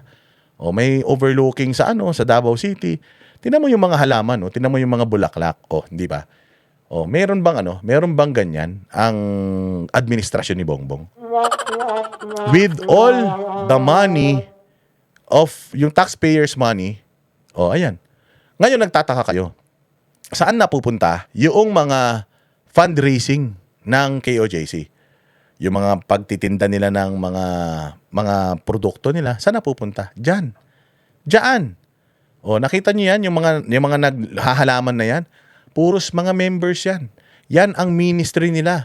Paghahalaman, iba-iba sila ng mga ginagawa, mga bossing. Kita mo, yung ganda ng bulaklak na yan, tao ang gumawa niyan, hindi yan kaya ng nature lang. Kaya kita niyo, yung kulay, yung layering, itsura. Meron bang ganyan sa Pilipinas? Ito, nakita niyo yung itsura niya. Kahit sa Baguio, walang ganyan, mga boss. Sa Tamayong lang meron yan. Sa KOJC lang meron yan. Tapos, kung makapanita kayo sa KOJC, kung makapanita kayo kay pastor na parang inaabuso ni pastor yung mga miyembro niya, ikita nyo kung ano ang ginawa ni pastor para sa mga miyembro niya. Alam nyo ba itong mga property na nakikita nyo, lahat ng yan? Alam nyo ba na bawat miyembro ng KOJC, sila may-ari niyan? Kahit na yung isang miyembro nagwawalis lang, yung nagkita nyo nagbubungkal ng naghahalaman, alam nyo ba na isa siya sa may-ari ng lahat ng mga properties na yan? Yan yung gustong angkinin ng gobyerno. Kaya nila gusto si Pastor Apollo Kibuloy na i-extradite. Kasi sampal Sampal si pastor sa mga pagmumukha nitong mga hayop na mga nasa gobyerno, mga magnanakaw. Kasi hahanapan sila BBM, asan yung pera natin? O bakit si pastor walang pera ng taong bayan? Bakit may mga ganun siyang property? Bakit meron siyang kingdom na sobrang laki? Bakit meron siyang Glory Mountain? Bakit meron siyang Prayer Mountain? Bakit tayo? Wala man lang ganun. Bakit si pastor napapakain niya yung kanyang mga miyembro? Napapag-aral niya yung kanyang mga miyembro? May pera ba ng gobyerno? Tapos kung batikusin nyo siya, akala nyo nagnakaw siya ng pera ng taong bayan. Wala kahit isang kusing ng pera ng taong bayan na ginastos dyan. Pera ng simbahan nila yan. Kaya kung tinatanong nyo, saan napupuntang simbahan? Ito, nandito. Hindi lang kasi sila mayabang Hindi lang nila pinapakita. Pero mga bossing, ilang ektarya yan na lupain. Marami pa silang hindi nadidevelop. Tapos, yung mga patubig dyan sa barangay na yan, sila din ang gumawa, kaya malinis na yung mga tubig na iniinom ng mga tao diyan galing sa ilog diyan sa bundok. Ganyan ang ginawa ni pastor diyan sa barangay na yan. Kahit hindi naman siya kapitan ng barangay, kahit hindi naman siya opisyal ng barangay, pero nakinabang yung buong barangay nung pinaganda ni pastor ito, hindi na sila binabaha diyan sa lugar na yan. May pera ng taong bayan? Wala. Pwede bang makapasok ang outsider diyan, Boss Dada? Actually, hindi pa nila ito binubuksan. Para lang ito sa mga members nila. Kaya ang may-ari nito sila Private man ito. So, hindi ito binubuksan sa maraming tao kasi nga, mababalahura kung ang tao hindi disiplinado, katulad ng mga taga-KOJC, masisira to. Baka magputas-pitas ng mga bulaklak dyan. Baka magbandal-bandal, magyosi, magtapon dyan, mahirap. So, kita nyo naman kung gaano kaganda yan. So, sa ngayon, sa kanila yan. Ngayon, kung gusto nyo makapasok dyan, makita yan, ma-experience yan, sasanib kayo sa kanila. Ganun lang naman yun. Pero for now, pinapakita ko lang ito sa inyo para lang para lang maintindihan ninyo na posible pala yung mga ganitong klase kung zero corruption. Kung ang isang leader hindi magnanakaw, kung ang isang leader gusto niya yung ikabubuti ng mga nasasakupan niya, pwede pala ito. Kaya gusto nila si pastor ipatapon sa ibang bansa. Gusto nila ikulong si pastor. Kaya nila sinisiraan si pastor. Kasi ayaw nilang lumabas itong mga ito. Kasi mahahalata yung incompetence, yung pagiging incompetent nila Mahahalata na magnanakaw sila. Mahahalata na wala silang gusto para sa bayang Pilipinas, kundi pang sarili nila. Habang nakikita nila na paunlad ang KOJC, nakikita nila si pastor as threat sa kanila, sa mga pagnanakaw nila. Kasi may hahambing si pastor. Hindi man siya politiko, walang pera ng taong bayan. Ikaw, politiko ka, mayaman ka na, may pera ka ng taong bayan. Presidente ka pa, tapos wala tayong ganito. Hindi ba? Kita nyo yung ganda na yan, mga bossing. In case pastor has been thrown in the US, I think President Trump may plano para ipadala si pastor sa US, just asking and wondering. Mamaya pag-uusapan natin yan, pero gusto ko lang makita ninyo kung ano ang potensyal ng Pilipinas kung hindi magnanakaw ang mga namumuno. Sobrang dami ng pera natin. Sobrang lawak ng mga lupain natin. Kung aalagaan mo lang ang kalikasan natin, marami sana tayong ganito. Sa dami ng pera ng taong bayan, marami sanang mga ganitong lugar sa atin. Kaya lang ang problema, puros mga ganid yung mga nasa gobyerno, yung pera ng tao, feeling nila pera din nila. Ganito ang itsura ng isang lugar na walang korupsyon. Kaya hindi kami nagsisi na nung ikinampanya namin si pastor, maganda ang adhikain ni pastor sa bayang Pilipinas. Napakaganda ng kanyang gustong mangyari sa bayang Pilipinas. Ganito, yung gusto niyang mangyari sa bayang Pilipinas, nakita niyo ang ganda na yan, di ba? Self-sufficient sila dito. Yung mga kinakain, mayroon ditong nakatira at least mga 2,000 tao dito sa sa property na ito. Sila yung nagme-maintain yan. Sila yung may-ari nitong property na ito, sila nagme-maintain. Ngayon, dito, nandiyan lahat, mga kinakain nila, O nandito nila lahat ng kinakain nila dito, kinukonsume nila dito, tinatanim nila diyan. Maganda ang food security ng KOJC. Kaya nilang mabuhay kahit na na 3 taon silang hindi magtrabaho. Secured yung kanilang yung kanilang pagkain. O kaya nga lagay mo si pastor sa Department of Agriculture, sigurado ako yayabong ang Department of Agriculture. Imbis na sana pinapakulong yung si pastor, sa totoo lang. Ito sa totoo lang sa gobyerno, alam ko nanonood kayo. Imbis na tinatarantado niyo si pastor, why not pumunta kayo kay pastor tapos hingan niyo siya ng tulong. Pastor, tulungan mo naman kami. Ayusin naman natin yung Department of Agriculture. Pastor, tulungan mo naman kami, ayusin naman natin yung DPWH. Nakita niyo yung mga kalsada nila? Sila lang din ang gumawa niyan. Walang ibang contractor dyan, kundi sila lang din.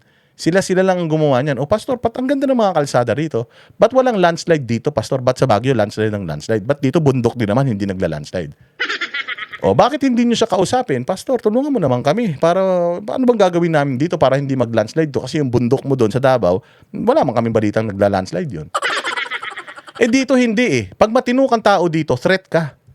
Pag maayos ka dito, maganda ang ginawa mo, pucha, ipakukulong ka nila. Ganun ang style nila. Imbis na sana, puntahan ko si pastor, kausapin ko, tulungan mo naman ako para anong idea, matutulungan mo ako dito sa mapalago natin ito. Hindi Ang tingin nila sa mga matitinong tao dito sa Pilipinas, kalaban Di ba? Kita mo yung ganda niya. Kita mo yung kalsada. Kita mo yung kalsada, yung gutter. Tingnan mo yung curb. Di ba? May standards yan. Ang gawa ng KOJC. Sila lang yan. Kung kaya nga nila ng sila. Yung pa kaya? Yung gobyerno pa kaya na may sariling pera. Di ba? So marami tayong potensyal. Kailangan lang talaga humanap tayo ng mga leader na katulad ng mga ganitong leader, katulad ng leader ng KOJC. Dapat yung mga leader natin na hinahanap sa gobyerno, kung hindi man siya, at least man lang yung qualities, katulad ng mga qualities na meron siya. At least di ba? Gusto ko lang na ipakita yan sa inyo, mga bossing, para naman meron kayong idea. Kasi sinasabi nyo, wala nang pag-asa Pilipinas. Wala nang pag-asa bayang Pilipinas. Hindi. Meron pa pong pag-asang bayang Pilipinas. Kasi nagawa nga ni pastor sa kanilang simbahan Ibig sabihin, kayang gawin ng gobyerno natin sa atin. Palalakihin mo lang naman May pera. Mantakin mo taon-taon, may pera ka. Magkano pera? 7 trillion. Sa 7 trillion na pera na yan, marami ka nang magagawa. Sabi ko nga sa inyo, yung 7 trillion, ibigay mo kay pastor. Baka buong Pilipinas, pagandahin yan. Baka buong Pilipinas parang kingdom. Parang Glory Mountain. Baka buong Pilipinas magkaroon ng napakaraming kingdom katulad nung ginagawa niyo diyan sa Davao. Sabi nga ni Bendo King official, we are not poor, we are plundered. Yun ang problema natin. Yun ang problema natin, mga bossing. Hindi tayo mahirap, pero mga tao dito, magnanakaw ang mga tao rito. Pag-usapan natin yung kanyang extradition. Pakinggan ninyo, mga boss. Inaasahan din desisyonan ni Pangulong Bongbong Marcos ang posibleng extradition ni Pastor Apollo Kibuloy sa Amerika sa mga susunod na linggo. Ayan, dahil maganda yung ginagawa ni Pastor, nakikita nila yung mga ginagawa ni Pastor, sampal sa mga mukha nila. Kasi hanapan ka talaga ng tao. Pag na-expose itong mga ginawa ni Pastor sa simbahan niya. Actually, ang simbahan ni Pastor sa buong mundo. Mantakin mo 240 na cities sa buong mundo. Meron siyang simbahan dito sa Pilipinas. Pinakamalaking simbahan niya nandiyan sa Davao City. Tingnan mo yung ginawa niya sa Davao. Nakita niyo yung ginawa niya sa Davao City. Mga properties yan. Walang pera ng gobyerno. So every time na nakikita nila yan, naiinggit sila. Takot na takot sila kay Pastor. Threat talaga si Pastor. Kasi pag lumabas lahat ito sa tao, halimbawa, yung mga properties na yan, binuksan sa taong bayan, at makita na, tinatago pa nila yan hindi pa nila yan pinapagamit sa mga Pilipino. Paano kung binuksan nila yan? Tapos sige, pumasok kayo para makita ninyo. Masama ba talagang leader ito si Pastor? Masamang tao ba talaga ito? Tingnan mo kung anong ginagawa sa amin. Libre eskwela, libre kain, libre bahay, libre ganito. Lahat libre. Masamang tao yan? Maniniwala kayo sa 10 testigo na kung ano-ano yung mga binabato sa kanya, samantalang yung mga testigo na yun, lahat puros may mga bad record sa kanila. Tinanggal nila yun sa simbahan nila dahil masasama ang mga ginagawa. Gumanti lang. Ginamit ng gobyerno. Ayan, katulad yan, si Risa, sabi nung Rene. Dahil galit si Risa dito, dahil ito si Pastor, maraming mga tumulong ito kay Pangulong Duterte para masawata ang NPA. Kaya ayan, tinatrabaho siya. Kita mo si Risa, kinuha yung mga testigo na yan. Yung mga testigo na yan ginagamit nila dyan sa Senado. Yung isa bumaliktad na. Lahat yan, may mga masasamang record yan. Nakalista lahat yan. Yung mga records nila na masama. Pumirma sila. pinirmahan nila yung kanilang mga reason bakit sila pinaalis sa simbahan. Lahat yun tiniwalag sa simbahan. Yun yung mga bumaliktad sa kanila. Lahat ng mga miyembro nila ngayon, wala mang reklamo. 8 milyon sila sa buong mundo. Tapos may 10 bumaliktad, putya, paniniwalaan nyo yung bumaliktad. Hindi ba kayo mga gago? So ngayon, eto problema. O may kaso ngayon si pastor dito. Hinarap niya yung kaso niya rito. Hanggang ngayon nakakulong siya. Tapos mahina yung kaso niya dito. Mahina yung kaso niya dito. Anytime soon, dapat si pastor, i-ano na nila to, i-release na nila to. Kasi ang tagal nang hinihiring yung petition to post bail niya eh. Marami na silang mga ebidensyang pinakita, walang maipakita yung kalaban. Hanggang ngayon ginigipit pa rin siya, hindi pa rin siya binibigyan ng hearing. O ngayon, dahil alam nila na pag nagkaroon ng hearing, baka makumpel yung korte na pagpiansahin nito si pastor o kaya baka ma-dismiss yung kaso. Kasi nga, mahina eh. Walang ebidensya. Tandaan ninyo, 4 na kaso dyan ha. Na-dismiss na sa Davao. Dismiss na yan. Binuhay lang. Dinagdagan ng isang Nobel. Yung human trafficking. Kaya siya nakakulong ngayon. Human trafficking din yung ginawa kay Harry Roque. Kaya hindi makauwi si Harry Roque dito. Human trafficking din yung ginawa kay Alice Guo. Kaya nakakulong na si Alice Guo. Si pastor, wala man siyang human trafficking. Bakit? Kasi yung sinasabi nila na yung mga miyembro, pinagbibenta, pinipilit magbenta, fundraising man tawag doon. Yung mga miyembro, pinaghahanap ng mga mare-recruit or kung ano man, mare-recruit na mga miyembro ng simbahan nila, ginagawa man niya ng ibang simbahan. Chris VA USA, mabuhay ka. Ginagawa man ibang simbahan yan. Yung mga misyonaryo, ginagawa man niya, nagbabahay-bahay. Yung ibang mga simbahan, ganun din naman. Nag-offer din naman sila ng mga bagay-bagay, fundraising, nagbebenta sila para meron silang pangtustos sa kanilang mga mga aktibidades sa simbahan. Katulad si pastor, ang dami niyang pinagagandang mga lugar, ang dami niyang pinakakain ng mga miyembro, ang dami niyang pinapaaral ng mga miyembro, ang dami niyang mga pinapakain ng mga miyembro. So normal man yun. Normal man na magkaroon ng fundraising. So kung halimbawa ako, miyembro ako ng simbahang Katoliko, for some time, nagbenta rin naman ako ng produkto nung simbahan namin. Nagbibenta ako mga leche flan. Bawat simbahan naman may ganyan, may mga fundraiser yan. Sa KOJC, aggressive lang kanilang fundraising kasi nga, madami silang plano, madami silang ginagawa. Meron silang 70,000 seating capacity, meron silang eskwelahan, meron silang ganito. Napakarami nilang gusto at pangarap para sa kanilang simbahan. Kaya, ayan, maunlad sila. Ang problema kung pinupush ka niya na magtinda, pinupush ka niya na kumita ng pera para sa simbahan. Tapos, kinuha niya lahat yung pera na yon. Tapos, inangkin niya lahat yung pera na yon. Buti sana kung ganun. Hindi eh. Nung nakuha nila yung pera na yon, nilagay nila sa isang sisidlan, Commonwealth sila eh. Yung pera na yon, mga bossing, na nakukolekta nila, sa kanilang lahat yun. Nilalagay nila sa mga proyekto nila. Dito, dito, dito, dito. Wala man doon napunta kay pastor. Wala man doon pag-aari kahit isa sa mga yan si pastor. Lahat ng property nila, ang may-ari yan, bawat miyembro nila. Ganun sila. Mga walang hiya kayo. So lahat naman tayo ganyan. Ginagawa lang nilang, pinapapangit lang nila yung konteksto, yung istorya para magmukhang masama yung tao. Ngayon, dahil sa gusto nilang mangyari kay pastor, ilalabas na natin lahat ng mga magagandang ginawa ni pastor diyan sa kanyang simbahan para magising yung taong bayan. Kasi nakita na ng taong bayan doon sa 16-day siege kung gaano katitino itong mga tao nito, gaano katatalino, gaano kaayos, hindi mga bastos. Di ba? Tapos ngayon, si pastor na naman, dahil palpak ang flood control, palpak ang impeachment, si pastor na naman. May kaso siya dito ha. Gusto siyang i-extradite sa Amerika. Imagine nyo yan. Pwede ba naman yun? Na ang tao habang ikaw yung Pilipino, ito naman hindi naman dual citizen si pastor, hindi naman siya American citizen. Citizen siya ng Pilipinas. May kaso na siya sa Pilipinas. Umaandar na yung kanyang kaso sa korte. Mantakin mo. Gusto pa siya ipadala sa korte sa ibang bansa. Kung di ba mga gago yung mga yan? Illegal yun eh. Ayon kay Palace Press Officer Claire Castro, kailangan pang pag-aralang mabuti ng pamahalaan ng hiling na extradition ng US government. Nais ng Amerika na malitis ang pastor sa kanilang bansa sa mga kaso nito tulad ng child sex trafficking, fraud at bulk cash smuggling. Sabi ni Jose Castro, may 2 opsyon ng Pilipinas base sa extradition treaty. Ano yung option? Again lahat ng mga ikinakaso na yan kay pastor, lahat yan na-dismiss na dito. Binuhay lang ulit. Yung mga kaso niya dito, tsaka yung mga kaso niya sa Amerika, parehas lang. Pati testimonya ng mga testigo, parehas. Yung testimonya ng testigo rito, at tsaka yung testimonya ng testigo doon, parehas. Parehas lang. Ngayon, nadidismiss na yung mga kaso doon. Nadidismiss na. Akala nyo ba takot na takot si pastor na mapunta sa Amerika? Ang kinakatakot lang ni pastor, mga bossing, is yung rendition. Kasi mahirap kalaban ng Amerika. O, pag kalaban mo ang Amerika, nangyayari na yan. Nangyari na yan sa Venezuela. Di ba, nakita niyo yung presidente ng Venezuela noong nakaraan, bigla nilang kinidnap. Nangyari na yan sa sa ibang mga ibang mga bansa diyan sa Latin America na kinuha nila tapos habang nasa pangangalaga nila namamatay. O katulad diyan yung Epstein. 'Di ba? Yung Epstein, nahuli nila 'yon, ikinulong nila. O 'di ba namatay sa kulungan 'yun, mga bossing. 'Yun ang problema. Ang problema kasi dito dahil mahina yung kaso ni pastor sa Amerika at mapapahiya ang Amerika sa kanya. Dahil sisingilin talaga sila ni pastor sa lahat. Mantakin mo 8 years. Yung kaso niya na doon, 8 years. Gusto na nung korte doon na solusyonan na yun. Kaya nadidismiss na yung mga kaso doon kasi walang ebidensya .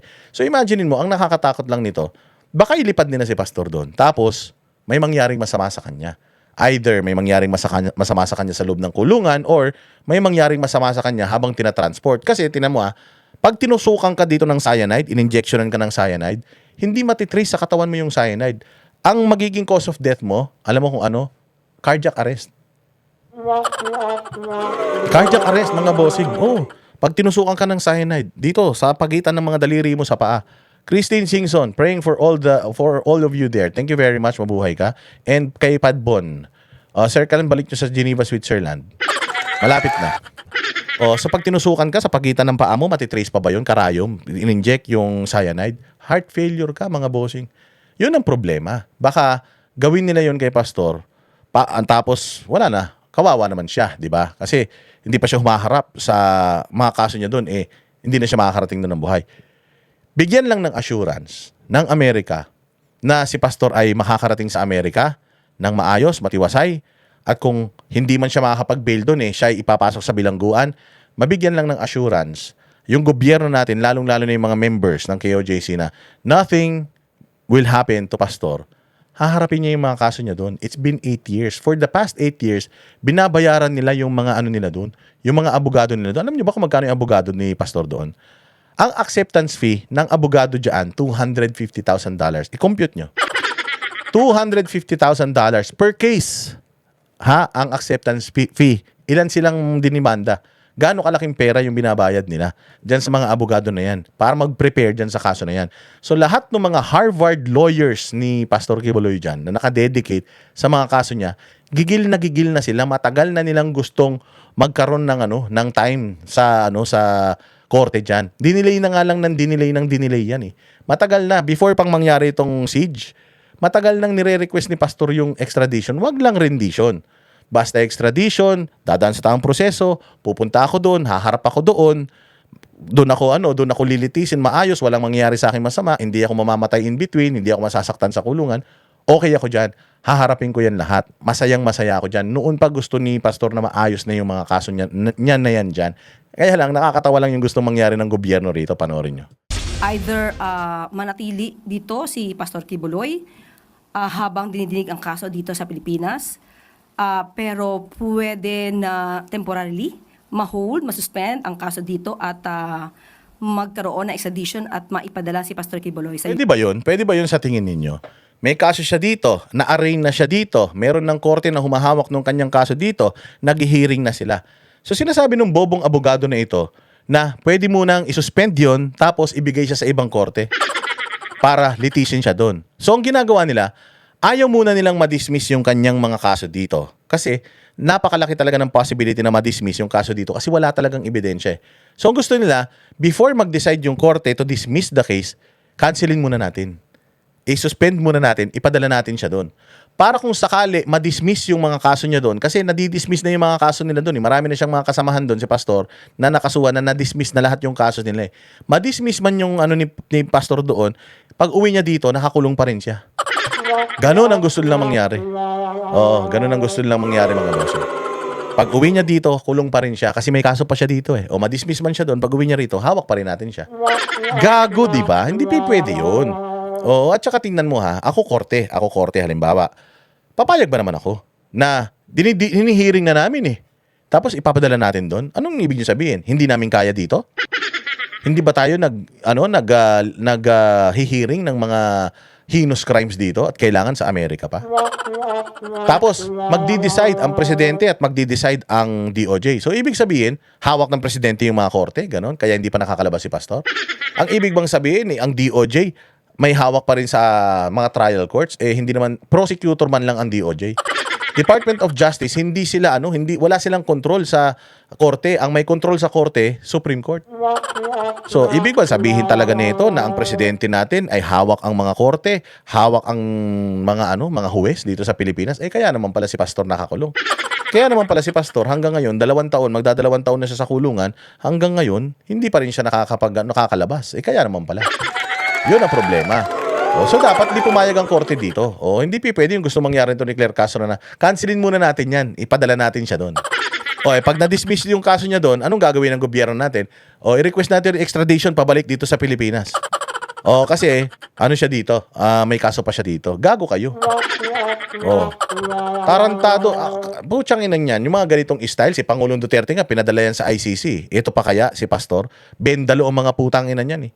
Kawawa naman yung tao, nakita mo. Gusto nilang mawala si pastor. Noong una, pinakulong nila si pastor. Akala nila, guguho ang KOJC.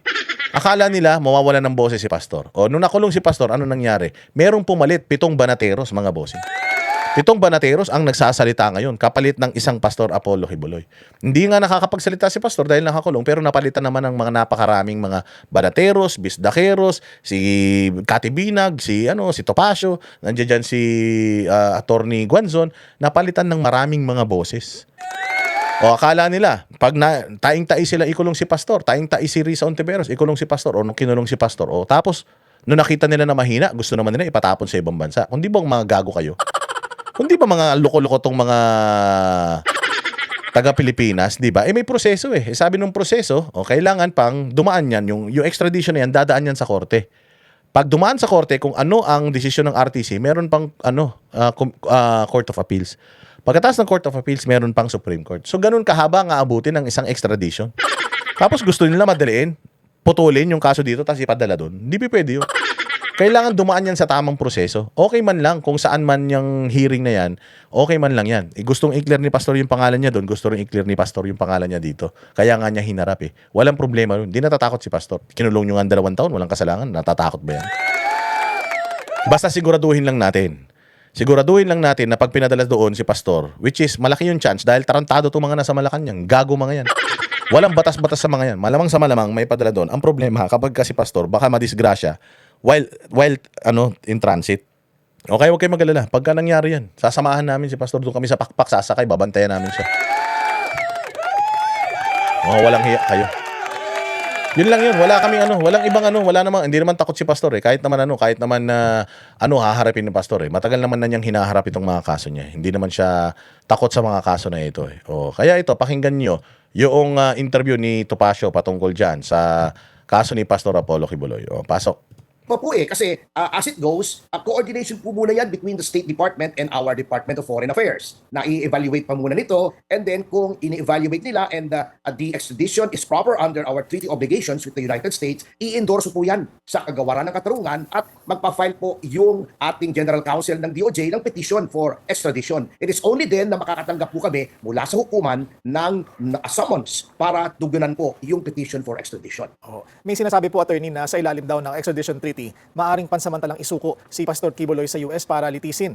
Plano ho ba niyong questionin ito kung sakaling humantong sa posibilidad na ito ang senaryo? Yun pong temporary surrender ay nasa extradition law po natin yan, which is still Presidential Decree 1069 na 1977 pa po. So, ang hukuman po ang magpapasyan yan kung may temporary surrender. Well, the issue of temporary or precautionary warrant is moot kasi nakapiit naman po si Pastor Kibuloy. Ngunit, sa ilalim po ng ating batas, the decision whether to extradite or not is always judicial in nature. The decision whether to start extradition proceedings is executive. Sa Pasig RTC din po ba ito, kumbaga, tatalakayin, sir, itong request para i-extradite ang pastor? Ay opo, kasi sa ilalim po ng 2025 Rules on Extradition, doon po sa Court of General Jurisdiction, kung saan po matatagpuan yung extradite. So, since nakapiit po si Pastor Kibuloy sa City Jail ng Pasig, Pasig RTC po ito. Okay. So everything is legal. If in case magdesisyon po ang Pilipinas, ang administrasyon, na papuntahin po si Pastor Kibuloy sa Amerika, ito po ay katanggap-tanggap din sa batas. Actually po, as I've said, yung decision po to file a petition is executive. Ngunit yung decision whether or not the extraditee will in fact be extradited ay nasa sa hukuman po yan. At may proseso po yan na nasa 2025 rules nga po ng na iginawad ng ating Korte Suprema. It's a brand new extradition proceedings at mukhang matitesting po yan if ever our executive department decides to go ahead with the extradition of Pastor Kibuloy. Okay, para lang po sa kabatiran namin medyo nalilito na, no? Iba po ba ang mga kaso sa Amerika mula dito sa mga kasong inihain dito sa Pilipinas? Malalaman po namin yan kapag kami po ay nakatanggap ng summons sa RTC. Sapagat ang petition po, ang among those na attached to the petition for extradition, aside from the treaty and the request ng requesting state, which in this case is the United States, are the warrant or warrants of arrest and the indictments or yung tinatawag po dito sa ating jurisdiction na information. Doon po nakalagay yung elements of the crime at doon po natin malalaman kung may duality o pareho po yung krimen na ito po ay nililitis Amerika kaysa po dito sa ating local courts. Ayun, okay. So, are we talking about personalities o mga gobyerno po ang naghain po ng kaso? May mga personalidad po bang nagreklamo na maaaring pareho o iba mula sa Pilipinas at Amerika?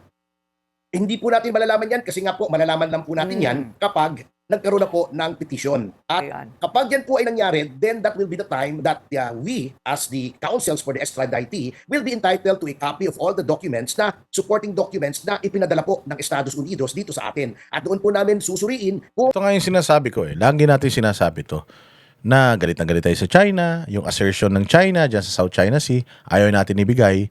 Pero ang hilig naman natin magbigay ng mga kababayan natin sa ibang lahi. 'Di ba? Ano 'yun? Okay, meron kaso doon, wala mong problema 'yon, pero may kaso rin siya dito Dumaan tayo sa tamang proseso. Kailangan matapos muna yung mga kaso niya dito, maremedyohan muna yung mga kaso niya dito, tapos harapin yung mga kaso doon. Kasi in the first place, kung gusto niyo palang mapadala sa doon, katulad ng ginawa niyo kay Pangulong Duterte, kaya nga hindi kinasuhan si Pangulong Duterte dito sa Pilipinas Kasi pag kinasuhan mo si Pangulong Duterte dito sa Pilipinas, hindi mo siya pwedeng ipadala sa ICC kasi may kaso siya sa Pilipinas. So ngayon, ang ginagawa nila, si Pastor may kaso dito sa Pilipinas, hindi mo siya pwedeng i-extradite. Kailangan matapos muna lahat ng mga kaso niya dito, either guilty or acquitted, bago siya pwedeng ipadala doon sa ibang bansa para litisin. Tama, mali? Ganun dapat. Dumaan tayo sa tamang proseso. Hindi takot si Pastor na harapin yung mga kaso na yan. Kasi nga, alam niya sa sarili niya, wala siyang kasalanan. Kaya pag humarap siya sa Amerika, alam niya, madidismiss siya. Akala niyo ba takot na takot si Pastor doon? Mas okay na ipadala si Pastor doon Sa totoo lang, para sa akin Kasi doon, patas ang batas doon. Walang impluensya o hindi na i-impluensyahan yung mga korte doon katulad ng mga dito sa Pilipinas.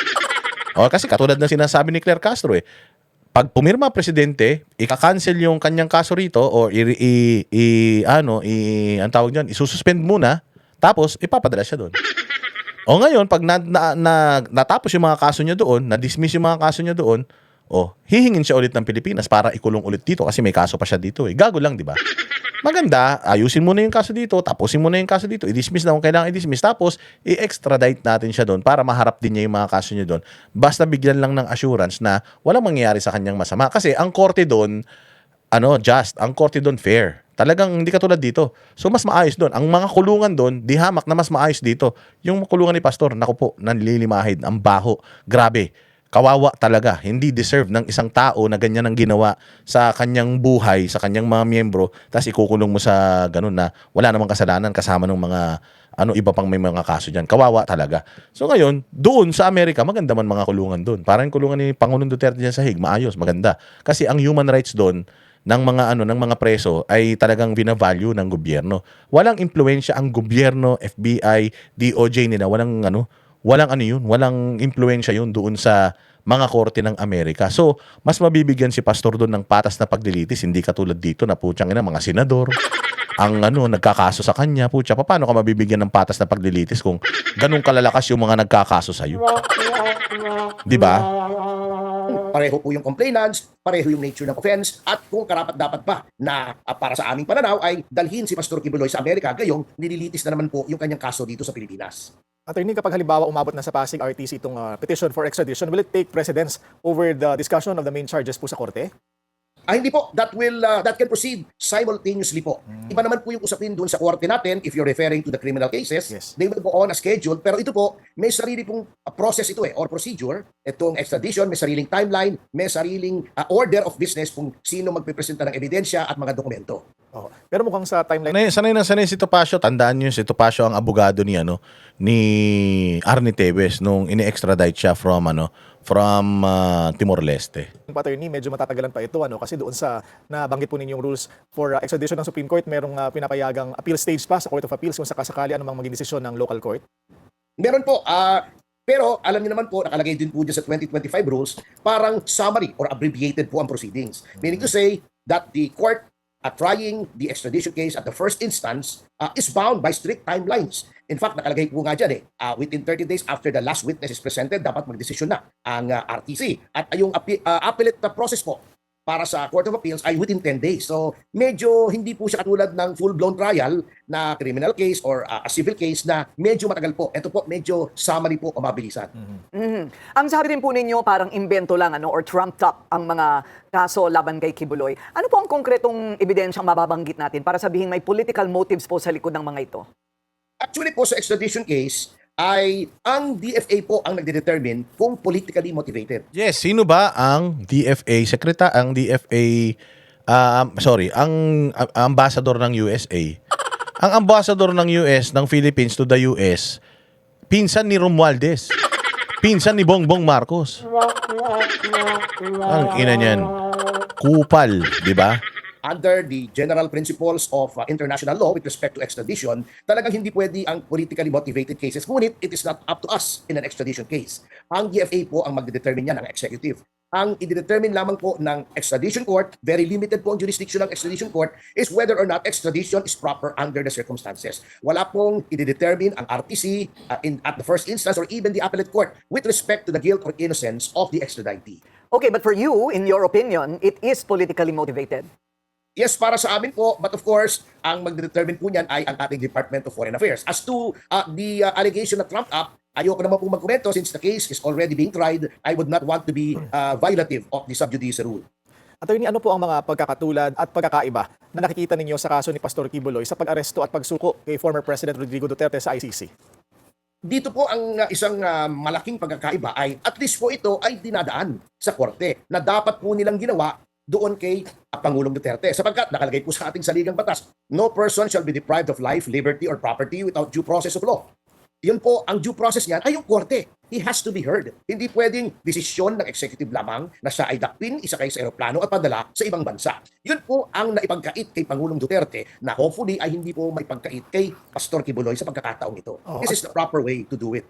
At sa prosesong ito ng extradition at potential extradition ni Pastor Kibuloy, ano ho ang magiging papel ng Pangulo? Siya pa rin ho ba ang may final say kung dapat ipadala si Pastor Kibuloy sa Amerika? With respect to the initiation po o yung pag-umpisa ng extradition, ehekutibo po yun. Because number one, ang secretaries ng Department of Foreign Affairs at ng Secretary of Justice ay nasa ilalim ng Pangulo under the alter ego doctrine. And they are subjected to the direct control and supervision of the President. Number two, it is a Hornbook doctrine that the President of any country is the architect of the foreign policy of that particular country. So, yung pag-umpisa po, to start the ball rolling, so to speak, that is executive. Ngunit, yung final say as to whether or not extradition should be granted is judicial in nature. Kaya nga po, yung Supreme Court po natin ang naggawad ng mga patakaran o procedure para ito ay maipatupad at meron pong ibinigay na appellate process. Korte din po, Court of Appeals. And, it is our contention na it can even reach the Supreme Court on pure questions of law or under the expanded jurisdiction, judicial power as incorporated in the 87 Constitution. Kumusta ho pa pala si attorney si Pastor Kibuloy? Nakausap niyo na ho ba siya patungkol dito sa balitang may request for extradition ng Amerika?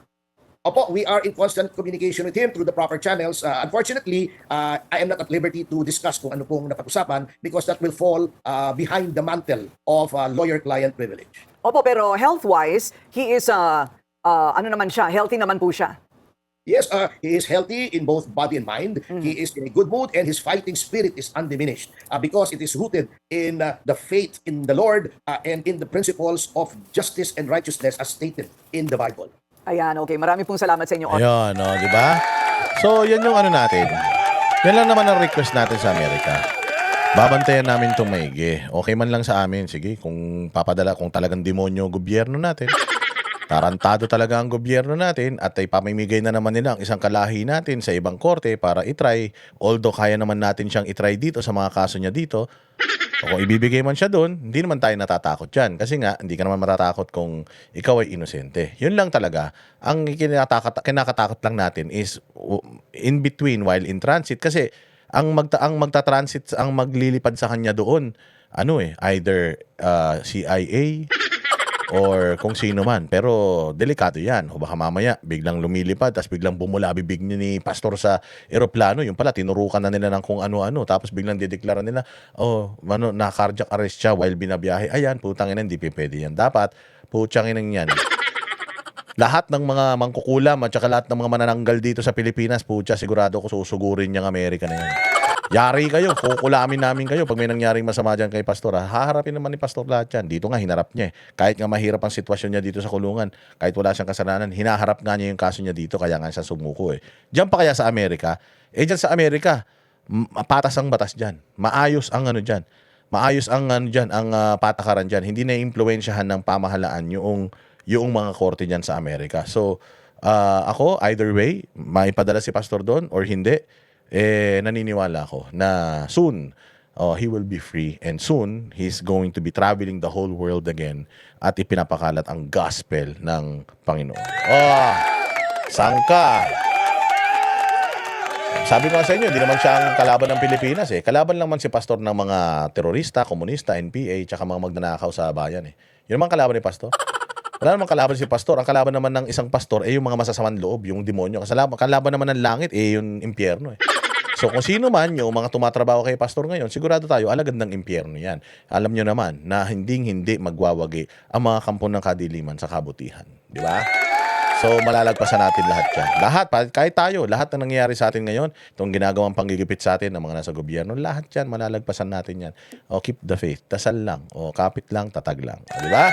Maraming salamat mga bossing ha. Makita-kita tayo ulit sa susunod na vlog ha. Bukas, manood tayo ng impeachment. Tingnan natin kung ano mga kabobohang mangyayari na naman dyan. And then, re-reactionan natin yan ulit pagkatapos ng impeachment. Okay, so I'll see you again next vlog. God bless us all and God bless the Philippines. Kami ang boses ng masa, hindi natatakot. Katotohanan lang, di kami nalulunod. Walang bahid ng sismis, lahat ay totoo. Kahit sino ka pa, pag mali ka babanatan ka. Walang pinipili kulay, wala kaming kinikilingan. Basta para sa bayan, kami lalaban.